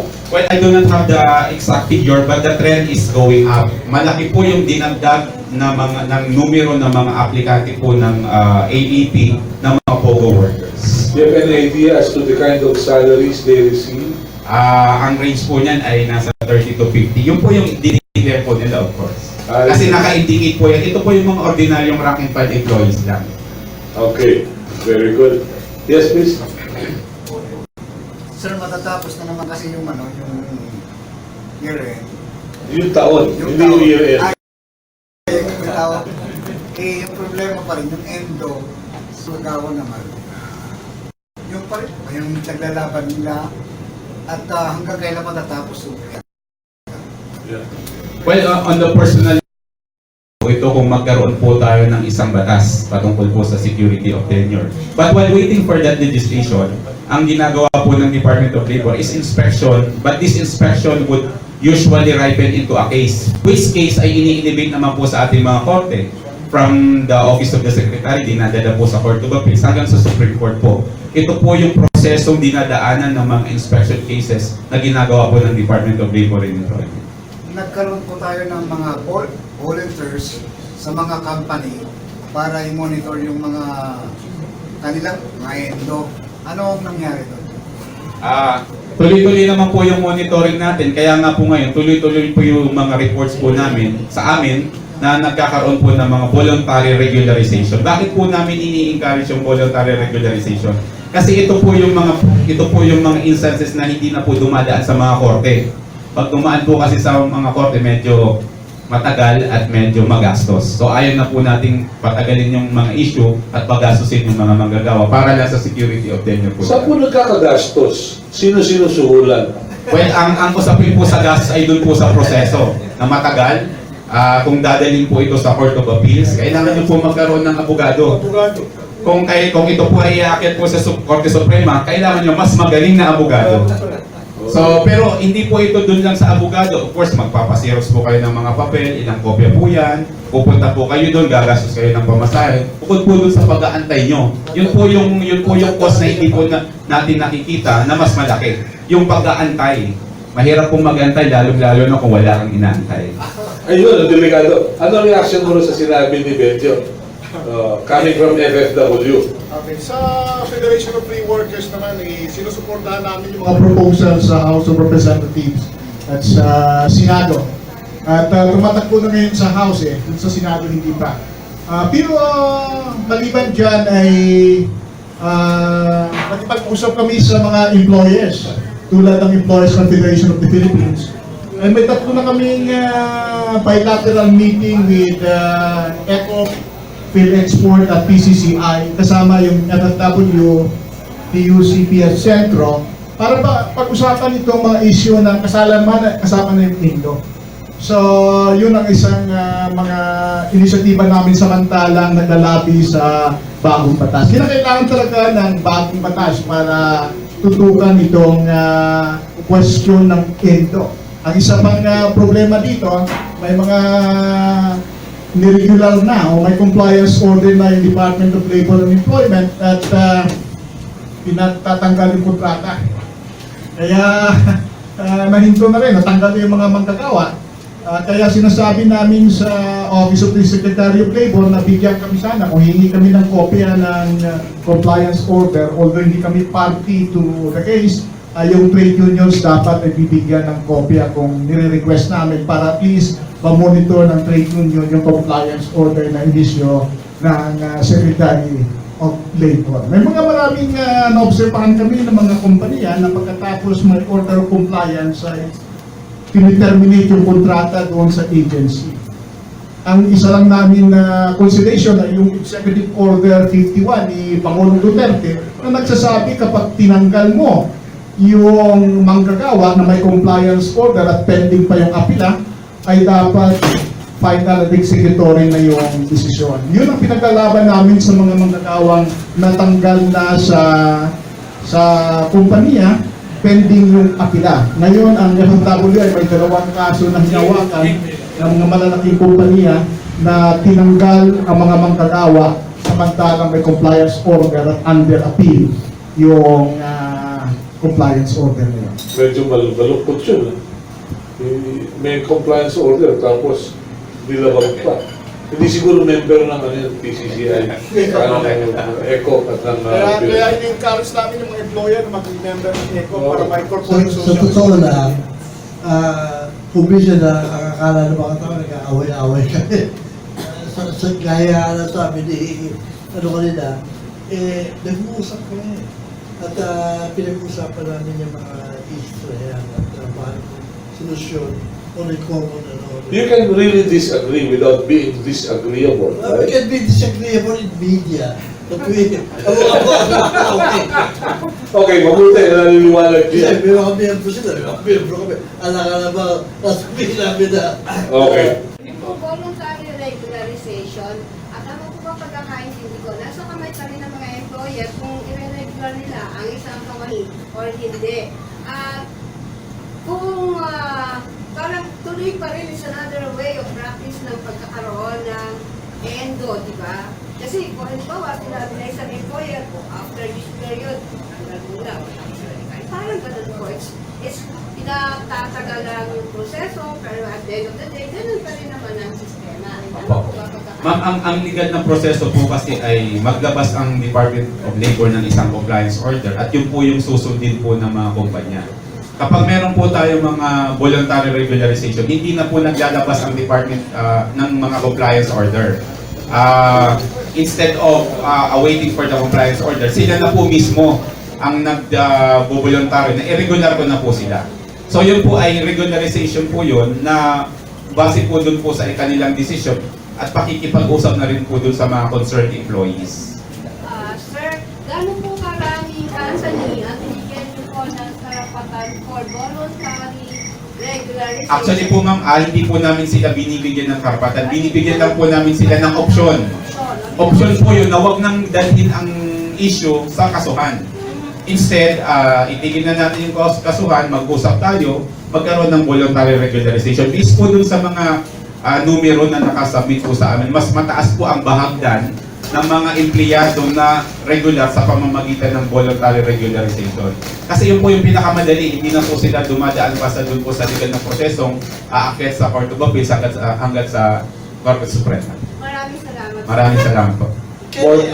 Yes, please. Merong hindi pa kakaintindihan sa regulation. Under the present laws, EMO 174, lahat ng empleyado after 6 months will be regular. 6 months regular. Ang pinag-uusapan ngayon, merong mga exception, hindi masyadong maliwanag pa sa amin, yun ang public clarify. Pangalawa, yun yung issue noong pwede ba i-regularize ng service provider yan, pwede so. Pero yung issue na magiging regular, after 6 months, lahat ng empleyado will be regular. Okay. Last question. Kaya Atty. Tani Matulang. Federation Filipino Free Worker. Ano po ang ating ngayon sa Fourth Industrial Revolution, Artificial Intelligence? Marami na ngayon sa ibang bansa, gumagamit na sila ng mga para robotics. Ano na ngayon ang testa yung sa mga artificial intelligence, mga robotics. Malaking bagay sa labor natin. Itong artificial intelligence ay marami ng mga kumpanya kung saan yung MFW ay bargaining agent ay tinatamaan. Ibig sabihin ko yung Temic Automotive dyan sa Taguig. So, pero may ginagawa naman yung union at management kung paano masagot yung pagkawala ng trabaho.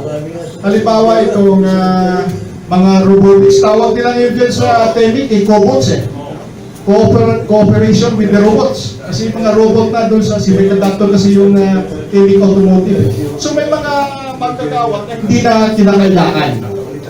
So, may na-retrench na mga magkagawa. Subalit may catch naman doon sa mga natanggal. Ang napag-usapan ng union at ang management ay ililipat sila sa ibang departamento. Kung hindi sila ma-accommodate sa ibang departamento, ililipat sila sa ibang mga planta. Yung ibang planta ay hindi na sa Pilipinas, sa labas ng bansa. Kaya mayroon kami mga miyembro na 100 ata na nasa Europa na. Kasi hindi na maka-accommodate dito sa Temic Automotive dahil sa bagong technology at sa mga robots, hindi na sila doon sa isang bansa sa Europa, doon na sila nagtatrabaho. Mas mataas ng sahod doon. Tesla po, di ba kailangan ano ba ng Tesla? Suggestion din namin na pwedeng i-retool sila at reskill ang mga manggagawa na ma-obsolete na yung mga skill sa mga trabaho nila ngayon. Okay. Last question from Pat. Sir, tanong ko lang, sir. Pwede bang mag-inspection ang labor inspector sa mga media outfit na hindi nagbabayad na maayos sa mga reporter? Pwede po yun. Walang complain ha, walang complain. Pwede po yun. Actually po, mas makakatulong din po yung isang panukalang batas na nakasapa po ngayon para po naman ito sa mga media practitioner. Pero yung mga empleyado po ng mga media outfit, regardless of the nature of their employment, saklaw pa rin po sila ng batas paggawa. Kung maaalala niyo po, may isa pong malaking istasyon, natalo po sila sa kaso. Natalo po sila sa kaso. Siguro po, tingnan na lang po natin kung maging final na yung decision na yun. Kasi nasa Court of Appeals po eh. Pero alam po namin na malakas po ang kasong yun. Kasi natanong ko to, sir, kasi yung ibang tabloid, yung kabaya, pero binigyan ka na lang ng ID, bahala ka sa buhay mo. Ayun, yun sinasabi ni Rocel Fuego na may rest in peace. Saka-saka. Yun, bahala ka sa buhay mo. So yung mga ganun. Well, regardless of employment status po, ano man po yung forma po ng pagtatrabaho po nila at yung mga pagawaan, subject naman po ito sa inspection po, sa enforcement power po ng Department of Labor and Employment. Okay, maganda yun. Well, Yes. yung sabi niya, nung araw, meron sa labor union, yung mga empleyado nag-strike eh. TUCP yun, ano? TUCP. Hindi na binanggit kung aling wing. Meron dalawang wings nung araw yun. Chicken wings yata, isang broken wings. Anyway, alright. Let's look forward. Bert, do we see any light at the end of the tunnel for 2020 as far as traffic, transport is concerned? Yes, we're hopeful that malaking development na mangyayari come 2020.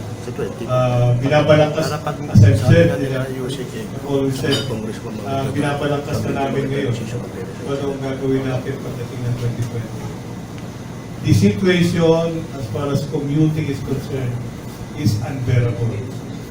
Umihiyaw ang publiko na hinihingi nila sa gobyerno na isang maayos na public transportation. And diyan ang tutugunan namin. Pero kung gusto mong makasama ang iyong mahal sa buhay ng forever, bumiyahe ka sa EDSA. Right? Okay, maganda yan. Mabuti nga, gano'n eh. Ha? Meron po siya. Sige nga, Jun. Pero siya nakausap na Yes, please. foreigner eh. How long have you been here in the Philippines? Well, I stayed 1 year in Makati, 2 years in EDSA. Ayun yun.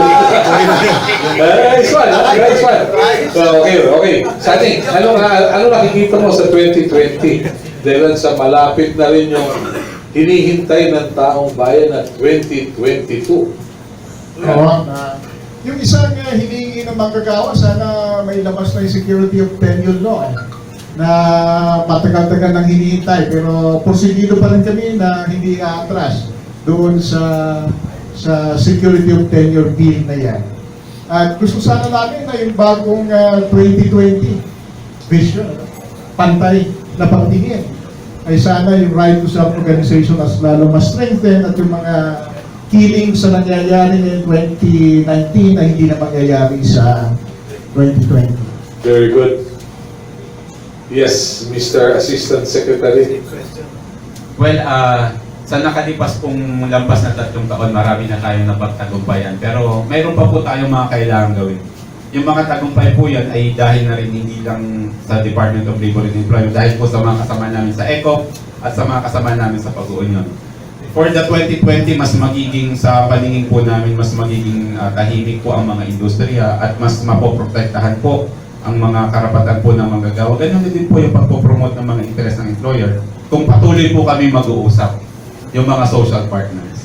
Yun po naman ang pillar ng industrial peace dito sa Pilipinas, ang patuloy na kooperasyon at collaboration po ng gobyerno, ng hanin ng mga manggagawa, at ganoon na din po ng mga employer para po sa isang disenteng trabaho. Any impact on the workforce with artificial intelligence? Well, ang artificial intelligence po, ang epekto po ng artificial intelligence ay hindi po bago. Ito po ay 4th Industrial Revolution.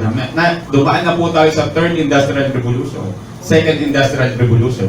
I don't know kung panahon niyo po yun, Sir Medo eh. But just the same, yung simula kami sa steam engine. So malamang mga 2nd Industrial Revolution po yun. Dahil po dito sa mga revolution na to, meron pong mga na-displace na mga manggagawa. Okay, so mga kaibigan, yan po at natunghayan nyo, napanood at napakinggan yun pong nangyaring tapatan forum sa Aristocrat. Sa mga po ay pinag-usapan yung mga about sa labor, sa trabaho, sa negosyo, sa transportasyon. At siguro po mga kaibigan, pasamantala magpapala muna ng inyong lingkod. At yan po, muli po ako ninyong naging kasama, kahuntahan, kadabar cats, katropa pips,